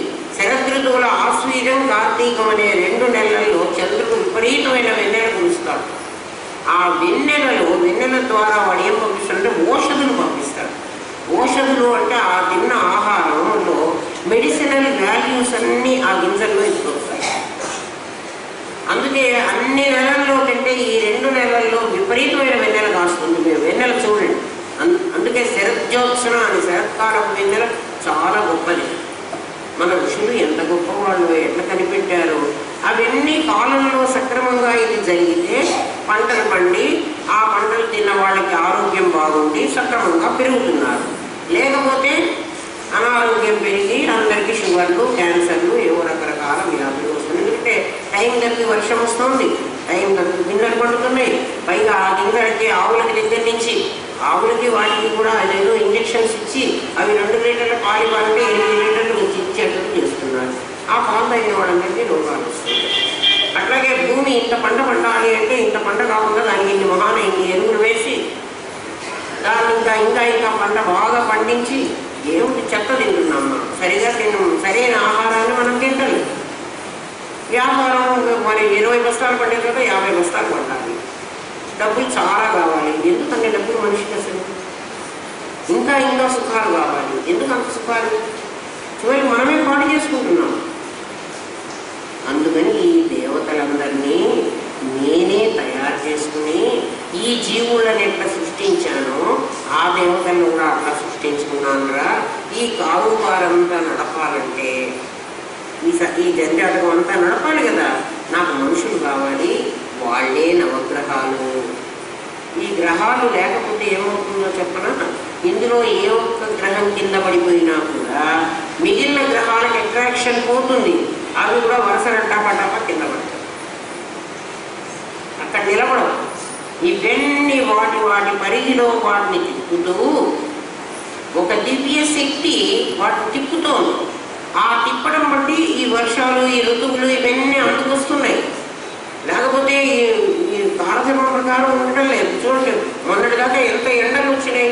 అది ఎండాక గ్రీష్మ ఋతువు కాదు, అది వర్ష ఋతువు. వర్ష ఋతువులో గ్రీష్మం వచ్చింది. మరి శరదృతువులో ఏమొస్తుంది? శరదృతువులో వర్ష ఋతువు వస్తుంది.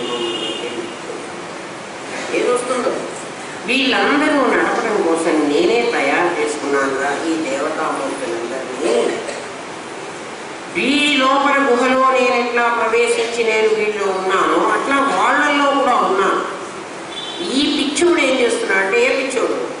ఈ జీవుడు అన్న పిచ్చోడు వీళ్ళని ఎట్లాగో వాళ్ళని అట్లాగే తయారు చేశారంటే వీడు వాళ్ళని అడుక్కుంటే వాడు వీడికి ఇవ్వగలరా? వాడు వీడిని అడుగుతుంటాడు. వీళ్ళు చూసి నవ్వుకుంటూ ఉంటారు. మరి మేమేం స్థానంగా మమ్మల్ని అడుగుతున్నాడు? ఆలోచించండి. దేవతలందరూ అలాంటి వాళ్ళు. నేనే తయారు చేశాను. కాలచక్రంలో ఒక కాలచక్రం, కాలంలో కంటే కాలా కదా, కంటే కాల అంటే కంఠంలో ఒక నాగుపాము పెట్టుకున్నవాడు అని ఒక అర్థం, కంఠంలో కాలాన్ని పెట్టుకున్నవాడు అని ఒక అర్థం. అంటే కాలం వాడిని, టైం వాడిని తినేస్తూ ఉంటుంది. ఆ కాలం ప్రతి క్షణం వాడిని కాటేయడానికి రెడీగా ఉంటుంది. వాడు అది ఎప్పుడు కాటు వేస్తే అప్పుడు వీడు ఫినిష్ అయిపోతాడు. అటువంటి కాలచక్రము, దాని పేరుటువంటి కాలచక్రం, విష్ణుమూర్తి చేతిలో ఉన్న చక్రం. చక్రం అంటే అదేంటి? ఆయుధం కాదు, అది చక్రం, కాలచక్రం. దాన్ని తిప్పుతున్నాడు. అది తిప్పుతూ ఉంటే మనకు ఒక రోజు గడిచిపోతూ ఉంటుంది. ఆ విష్ణువు గారు లేరు, నిజంగా ఆయన చేతిలో చక్రం లేదు. మనకు చెప్పడం కోసం కాలచక్రం, చక్రం అంటే తిరుగుతుంది అని అర్థం. స్క్వేర్ అయితే తిరగచ్చు, చక్రం అయితే తిరుగుతుంది. ఈ చక్రంలో వీళ్ళందరూ, ఈ దేవతలందరూ ఒక్కొక్క ఆకులు, ఆకులు అంటే చక్రానికి, చక్రం ఇట్లా ఉంటే దానికి ఇట్లా ఉంటే చూడండి అర్ర అంటారు. మన బండి చక్రానికి కూడా, సైకిల్ చక్రానికి కదా పోక్స్, పోక్స్ అంటారు కదా సైకిల్ చక్రానికి. అవన్నీ లేకపోతే ఎందుకు ఇవన్నీ ఉంటాయంటే, ఈ పరిధి నిలబడాలంటే ఇవి కావాలి. 4 పోక్స్ పోయినాయి అనుకోండి, సైకిల్ చక్రం ఏమవుతుంది? బెండ్ అయింది. మనకు తెలుసు. అట్లాగే ఆయన చక్రం కూడా పెట్టుకున్నాడు. ఆయనది కాలచక్రం. నేమి, నేమి అంటే మధ్యలో ఉన్నటువంటిది ఒక ఇరుసు. ఆ ఇరుసు పెట్టుకుని సూర్య చంద్రులను 2 చక్రాలుగా పెట్టుకుని ఆయన నడుపుకుంటున్నట్ట. ఒక్కసారి ఒక ఆవృత్తం తిరిగితే ఒక రోజు మీకు అయిపోతుంది. ఇక్కడ వాళ్ళకి పగలైతోంది, ఇక్కడ వాళ్ళకి రాత్రి అయిపోతుంది.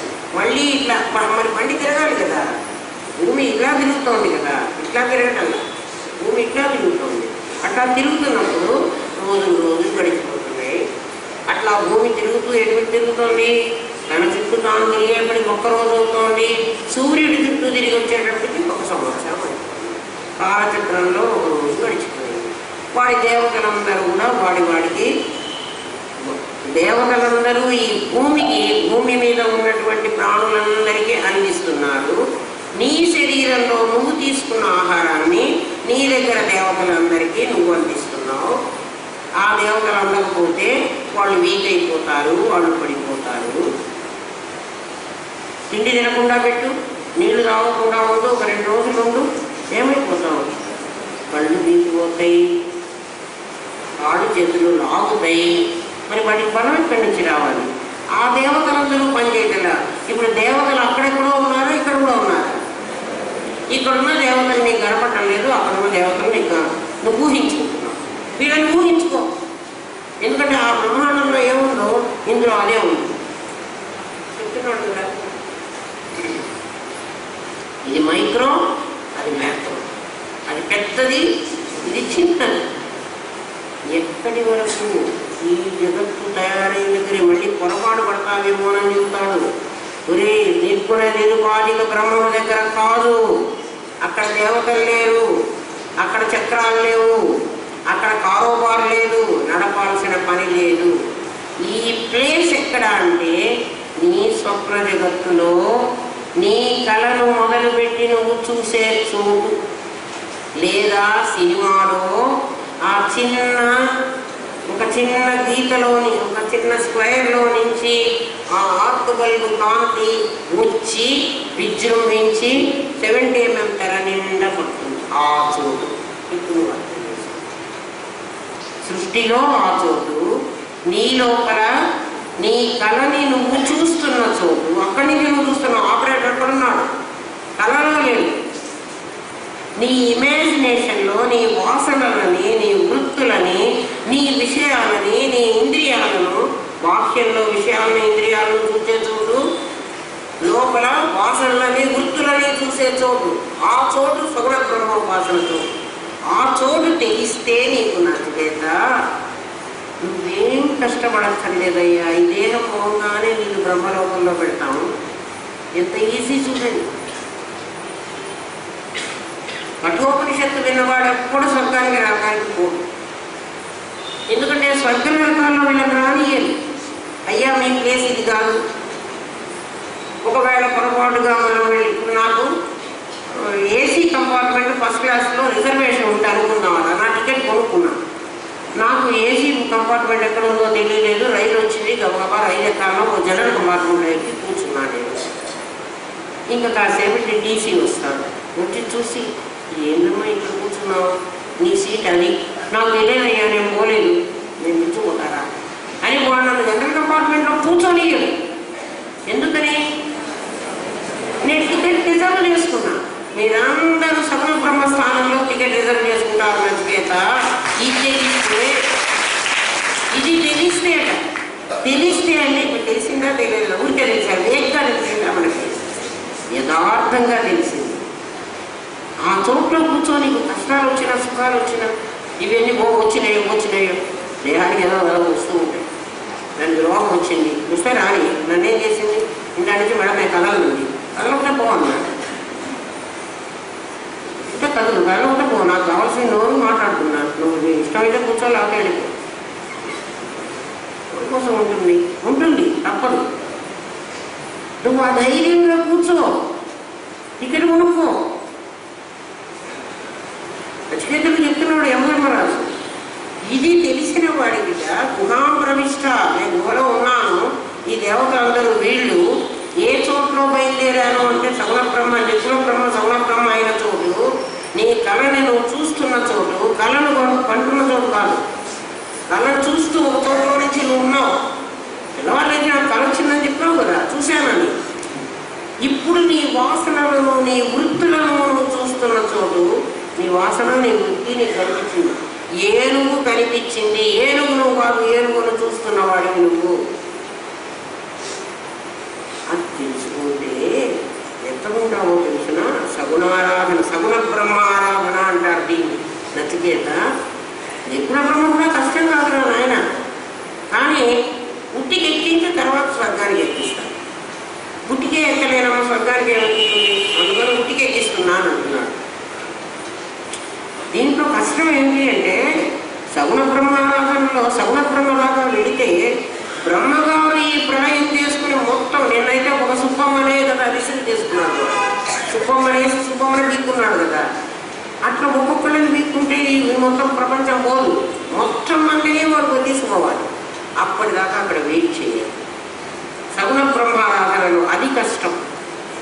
నిర్గుణ బ్రహ్మం అయితే దేహం పడిపోగానే నువ్వు అదే ఉంటావు. జీవన్ముక్తి అయితే దేహం ఉంటే కూడా నువ్వు అదిగానే ఉంటావు. అది ఇంకా స్పెషల్. అది ఇంకా చెప్పలేదు, నేను మీకు ఉంటే చెప్తున్నాను. అంటే దీని నెక్స్ట్ ఉండి ఇక్కడికి ఆగిపోకండి, దీంట్లో ఈ కష్టం ఉంది. కానీ ఇది అందరికంటే చాలా గొప్పది. స్వర్గానికి పోతే ఏమవుతుంది, మళ్ళీ రావాలి కదా. ఆ బ్రహ్మభువనాల్లో పునరావర్తిన అర్జున మా ఉపేక్షితుగా ఉంటేయా పునర్జన్మ విద్యతే. కానీ నిర్గుణ బ్రహ్మ దగ్గరికి వెళ్ళకుండా సగుణ బ్రహ్మ వరకు వెళ్ళినా కూడా బ్రహ్మగారితో వాడు ప్రళయం వస్తుంది ఎప్పుడో. ఆ ప్రళయంలో ఆయన కారోబారంగా కలిసి మళ్ళీ తీసుకొని పోతారు, మళ్ళీ కొత్త బ్రహ్మ వస్తారు. వైవస్వతం మన్వంతరే అని ఉండే, వైవస్వతం మన్వంతరి, ఆ మనువులు వైవస్వత మన్వంతరే కలియుగే ప్రభవాది అంటున్నాం కదా. వైవస్వత మన్వంతరం, వైవస్వతులు అంటే యముడు. ఎవరో వైవస్వత అని పేరు పెట్టుకున్నారు, వివస్వత్ అని పెట్టుకున్నారు. మొన్న ఎవరు చూసి 10 మంచిగా పెట్టుకున్నారే ఏమో. ఈ దేవతలందరూ ఎక్కడున్నారు అని అడిగాడు. నా శరీరంలో ఇంద్రియాలన్నీ దేవతలని చెప్పావు కదా, కన్ను అగ్నిదేవత అధిష్టానం, వీళ్ళంతా ఎక్కడున్నారంటే ఒరే నాయన అదితి నీ దగ్గర. అదితి అంటే ఆదిత్యులు, ఆవిడ పిల్లలు. దితి అదితి అని ఇద్దరు ఉన్నారు. వాళ్ళిద్దరు దేవతల తల్లి వీళ్ళ తల్లి ఎవరు రాక్షసుల తల్లి. నాభికి పై భాగంలో ఉన్న వాళ్ళందరూ దితి సంతానం, అదితి సంతానం. అదితి ఆదిత్యుడు. అక్కడి నుంచి ప్రాణోత్క్రమణ జరిగితే ఊర్ధ్వంగా పెడతారు. దితి సంతతి ఆ అధోముఖంలో ఉన్నాయి. ఆ దితి సంతానం వాళ్ళకి చెప్పలేదు ఇక్కడ. వాళ్ళైతే అధోముఖంగా పెడతారు. వాళ్ళు ముందు నరకానికి పోవాలి. ఎవరైనా పాస్ పోసుకుని ప్రాణం పోయినా, మోషన్కి వెళ్ళి ప్రాణం పోయినా, అలా పోయినట్లయితే వాళ్ళు ముందు నరకానికి వెళ్తారు. అంటే నరకానికి వెళ్ళాలి మహాపాపులని కాదు, వాళ్ళ పుణ్యం ప్రకారం మళ్ళీ స్వర్గానికి కూడా పోవాలి. స్వర్గానికి వెళ్ళిన వాళ్ళతో మళ్ళీ నరకానికి పోవాలి. స్వర్గ నరకాలకు పోయేవాడు తప్పదు. కానీ మనం కాదు. ఇది తెలిసిన వాడు సగుణ బ్రహ్మ స్థానానికి వెళతాడు. నచికేత నచికేత మళ్ళీ వెంటనే ఒక కాషన్ చెప్తున్నాడు యమధర్మరాజు. సదేవ సౌమ్యేన అగ్రే ఆసి. నువ్వు హిరణ్య గర్భుడి లోకం వరకు నీకు చెప్పాను, నువ్వు ఎక్కడ పొరపాటు పడి ఇక్కడ సార్లే అనుకుంటావేమో. సదేవ సౌమ్యే సౌమ్యే ఇచ్చాడు నచికేతుణ్ణి యమధర్మరాజు. ఎందుకంటే ఈ ఆలోచన వచ్చిన రావడమే నువ్వు సౌమ్యుడిగా. ఈ ఆలోచన అందరికీ రావుగా. నువ్వు వచ్చావు, నువ్వు సౌమ్యుడివి. అగ్రే ఆసీత్ సదేవ సౌమ్యే. అగ్రమాసి, అగ్రం అంటే మొట్టమొదట, శిఖరాగ్రము అంటే ద ఫైనల్ పాయింట్. అక్కడ ఆసీత్ ఏముంది? సదేవ సత్తు మాత్రమే ఉంది అక్కడ. అంటే సత్తు ఉందంటే చిత్తు కూడా ఉంది. ఇందాక నుంచి నేనేం చెప్పాను నీకు? దేవతలు ఉన్నారని చెప్పాను, జీవుడు ఉన్నాడని చెప్పాను, వ్యష్టి జీవుడు సమిష్టి జీవుడు ఉన్నారని చెప్పాను. అంటే సమిష్టి జీవుడు విరాట్ సూత్రాత్మ అంతర్యామి, వ్యష్టి జీవుడు విశ్వ తైజస ప్రాజ్ఞ. ఇక్కడ ముగ్గురున్నారు, అక్కడ ముగ్గురున్నారు. ఇవన్నీ ఉన్నారని చెప్పాను. నువ్వు ఇన్ని ఉన్నారని ఊహించుకుంటావేమో నచికేత. పొరపాటు వరకు ఊహించుకోవాకు. మరి ఏముంటాయి అంటే సదేవ అగ్రే ఆసీత్ సౌమ్యే. అగ్రే మొట్టమొదట, పూర్వం ఏముంది? సత్తు మాత్రమే ఉంది. ఏతద్వైతత్ అయినప్పుడు ఆసక్తి ఇక్కడ లేదా? ఇక్కడ కూడా ఉంది. కాబట్టి ఇక్కడ అంతా ఏముందంటే సచ్చిత్తులే ఉన్నాయి, ఏం లేవు. మరి సచ్చిత్తులు ఏమున్నాయి అంటే పదార్థము శక్తి. నీ శరీరం పదార్థం, నీ లోపల ఉన్నది శక్తి. అవి రెండేనా? అక్కడ ఉన్నది ఇక్కడ ఉన్నది. మరి ఇవన్నీ ఎందుకు నీకు ఉన్నాయంటే ఇవన్నీ ఉన్నాయి, లేవంటే ఏం లేవు, అదే ఉంది. మరి నీ ఇష్టం. నీ మనస్సు ఏ లెవెల్లో అర్థం చేసుకోగలదో అర్థం చేసుకో. అయితే అరణ్యోర్నిహితో జాతవేద గర్భై వసుభృతో గర్భిణి బిగి. అందుకే గర్భాన్ని గురించి ఇలాంటి అంత చెప్పారు. అరణ్యోర్నిహితో జాతవేద. అరణి అంటే కర్ర. యజ్ఞంలో ఉపయోగించేటువంటి కర్రలను అరణి అంటారు. అవి ఎలా ఉంటాయంటే మన రోకలి బండల్లాగా ఉంటాయి. అట్లా రోకలి బండలని మనం సంచుకుంటాం, పచ్చడి నూరుకుంటాం చూడండి. దానికి ఎట్లా ఉంటుంది? పైన కట్టెలాగా ఉండదు, ఇట్లా ఉంటుంది. దాన్ని ఏమన్నా కింద కూడా ఇట్లా ఉంటుంది. మన పచ్చడి నూరుతాం కదా ఇట్లా, ఆ నూరే దాన్ని అరణి అంటారు. తర్వాత కింద ఒక ఇంత చెక్క ఉంటుంది. దానికి 2 గుంటలు ఉంటాయి, చిన్న చిన్న గుంటలు. ఆ గుంటల్లో ఈ కర్రను పెట్టి, ఈ రోకలి బండ లాంటి కర్రను పెట్టి దానికి గుండుగా ఉంటుంది. ఆ గుండు ఈ గుండులో పడుతుంది. ఇక్కడ కూడా పైన ఒక కర్ర పెడతారు. అంటే కింద ఒక కర్ర, పైన ఒక కర్ర పెట్టి ఇక్కడ ఈ అరణిని పెడతారు. 2 కర్రలు ఇట్లా పెట్టి కింద ఒక కర్ర పెడతారు, పైన ఒక కర్ర పెడతారు. నాకు ఇది పడిపోతుంది. దీనికి తాడు పెడతారు. ఈ తాడుని ఇటు ఇలా లాగుతుంటారు, కవ్వం చింపినట్టు. అటు కవ్వం చింపినట్టు లాగుతారు. అలా లాగినప్పుడు ఈ రాపిడికి ఒరిపిడికి గుంటలో నిప్పుకుంటుంది. అరణిని మధించి అగ్నిని సృష్టించాలి. అంతేగాని నిప్పుని అగ్గిపుల్ల తీసి వెలిగించకూడదు. అరణిని మధించి యజ్ఞయాగాలు చేసేటప్పుడు అరణిని మధిస్తారు. మధించడం అంటారు దాన్ని. ఆ మధించిన అగ్ని ఎక్కడి నుంచి వస్తుంది అంటే అగ్గిపుల్లలో లేదు. అగ్గిపుల్లలో వాడు ఆ మందు పెట్టి పుల్ల కనిపిస్తాడు, అది రాయంగానే మనకు ఎదుగుతుంది. నిజంగా నిప్పు ఎలా వస్తుంది అంటే కర్ర లోపల ఉంటుంది. జాతవేదులు అంటారు వాడిని, అగ్నిదేవుడు. జాతవేదులు అంటే అగ్నిదేవుడు.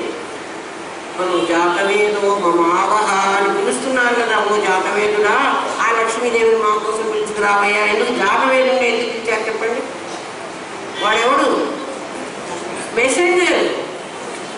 నీ వార్తలు వాళ్ళకి చేరవేసి వాళ్ళ వార్తలు నీకు తీసుకొచ్చేవాడు వాడే. అగ్నిలో వేస్తున్నావంటే ఎందుకు వేస్తున్నావు? వాళ్ళకి ఇవ్వమని వేస్తున్నావు. అర్థమైపోతుందా? జాతవేదుడు అంటే అగ్నిదేవుడు. అరణ్యో నిహితో, ఆ అగ్ని ఎక్కడుంది అంటే అరణిలో, ఆ కర్రలో. అరణి అంటే అరణ్యం కాదు, కర్ర. ఆ కర్ర లోపల అగ్ని ఉంది. ఆ అగ్ని మధిస్తేనే వస్తుంది. అలాగే తల్లి గర్భంలో లోపల ఒక బిడ్డ ఉంది. ఆ బిడ్డను ఎవరు మధిస్తున్నారు అంటే వాయువు మధిస్తున్నారు. ప్రసవ వాయువులు, పెయిన్స్ అంటారు చూడండి. అందుకే నేను ఇందాక చెప్పానే, ఇది నైనిక పాఠం చెప్పడం లేదు నేను, ఇంకా రాబోతుంది. గర్భిణి గర్భ ఇవ సుభృతో గర్భిణీది, ఆ గర్భస్థ శిశువుని తల్లి లోపల అరణి ఎలాగైతే అగ్నిని తనలో దాచుకుందో, మధిస్తేనే బయటకు వస్తుందో, గర్భస్థ శిశువుని తల్లి గర్భంలో అలా దాచుకుంది. ఎలా దాచుకుంది అంటే ఏ వేలో ఆ బిడ్డ వెళ్ళిందో, ఆ బిడ్డ ఏ వేలో నుంచి బయటికి రావాలో అది ఒక్క పరమాత్ముడికే తెలిసింది.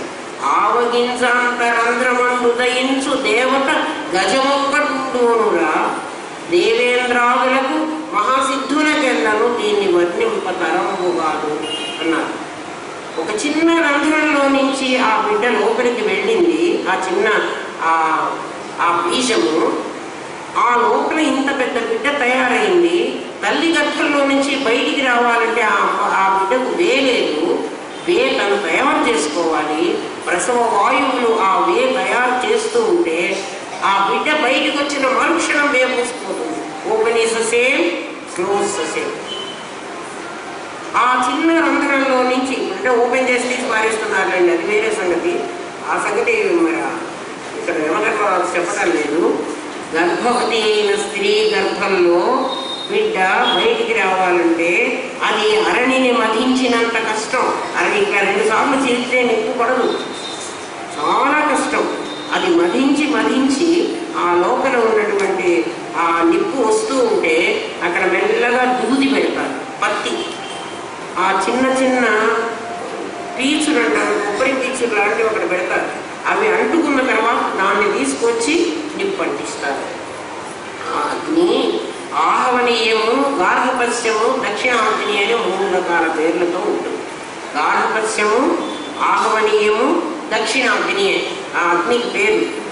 3 రకాలైన అగ్ని అంటే ఒకటి అరణిని మధించి తీసుకొచ్చేటువంటిది, ఒకటి యజ్ఞయాగాదులలో ఉపయోగించేటువంటిది, ఒకటి వివాహ సమయంలో గార్హపస్య అగ్నిని ప్రజ్వలింపజేస్తాడు.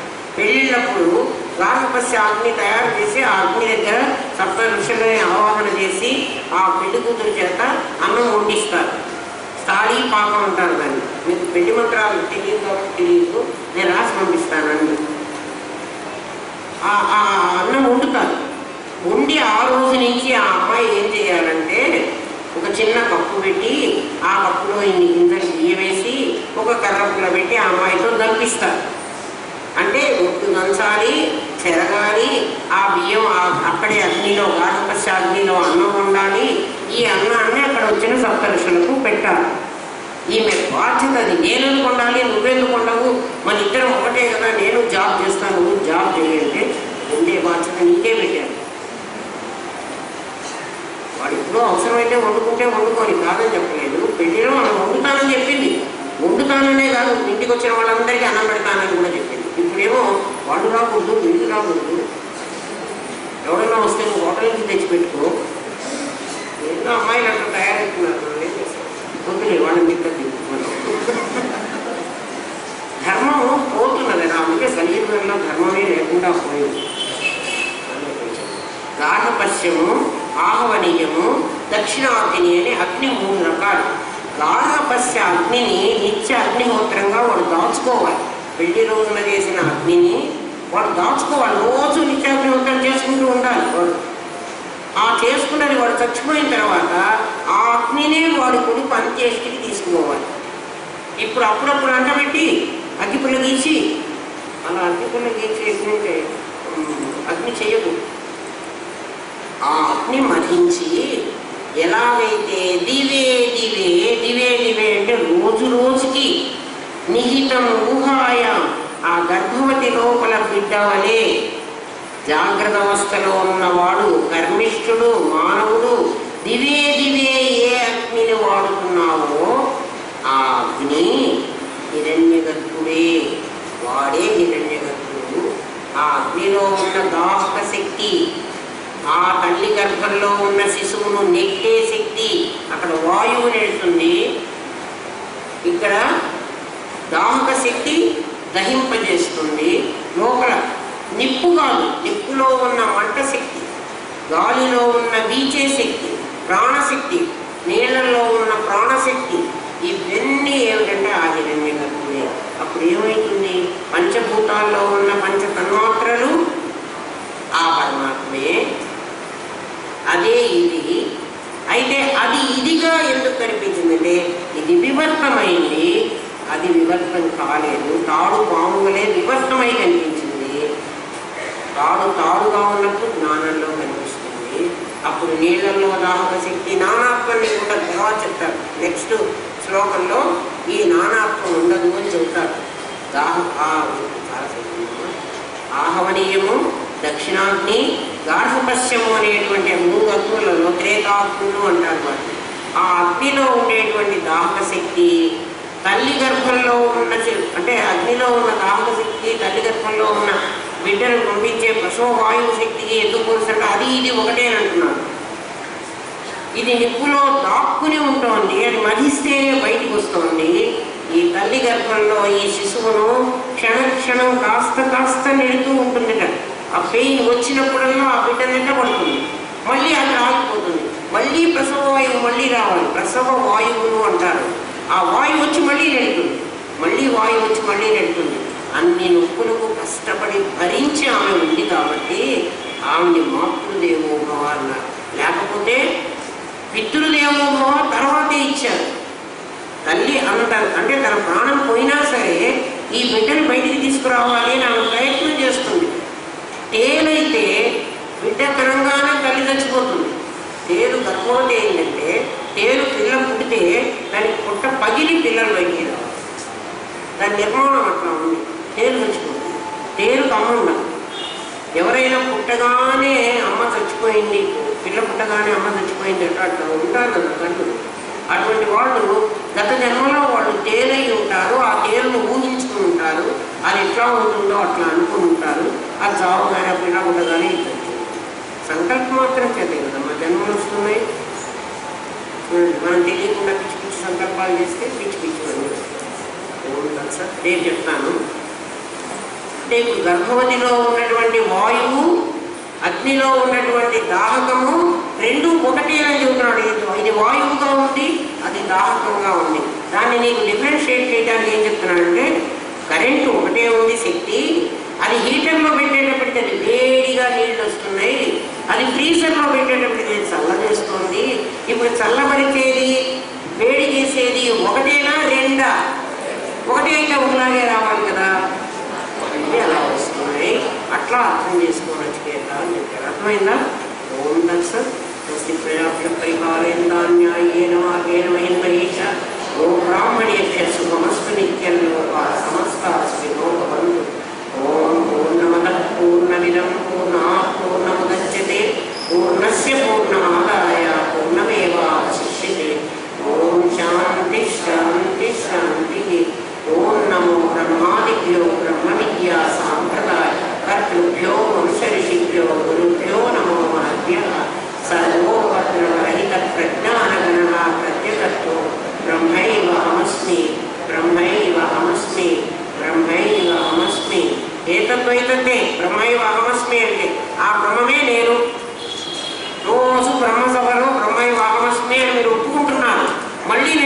బ్రహ్మాస్మి అన్నారంటే చంపేస్తారు ఒక్కొక్కడా.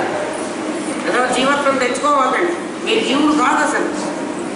శాస్త్రం ఖచ్చితంగా చెప్తోంది నువ్వు బ్రహ్మవేరా అని. జీవుని అనుకుంటే తప్పు. ఇవాళ ఎవ్వరు కదలటండి, అందరూ బ్రహ్మసభలో సంతోషం, చాలా సంతోషం. నేను చెప్పలేనేమో అనుకున్నాను, నేను వస్తూ కూడా అనుకునే వచ్చాను. నిన్న కూడా సుధతో అన్నా, సుధా రేపటి పాఠం కొంచెం కఠినమైంది, నేను చెప్పలేనేమో అని. అయినా మీరు అర్థం చేసుకున్నారు, యు ఆర్ గ్రేట్.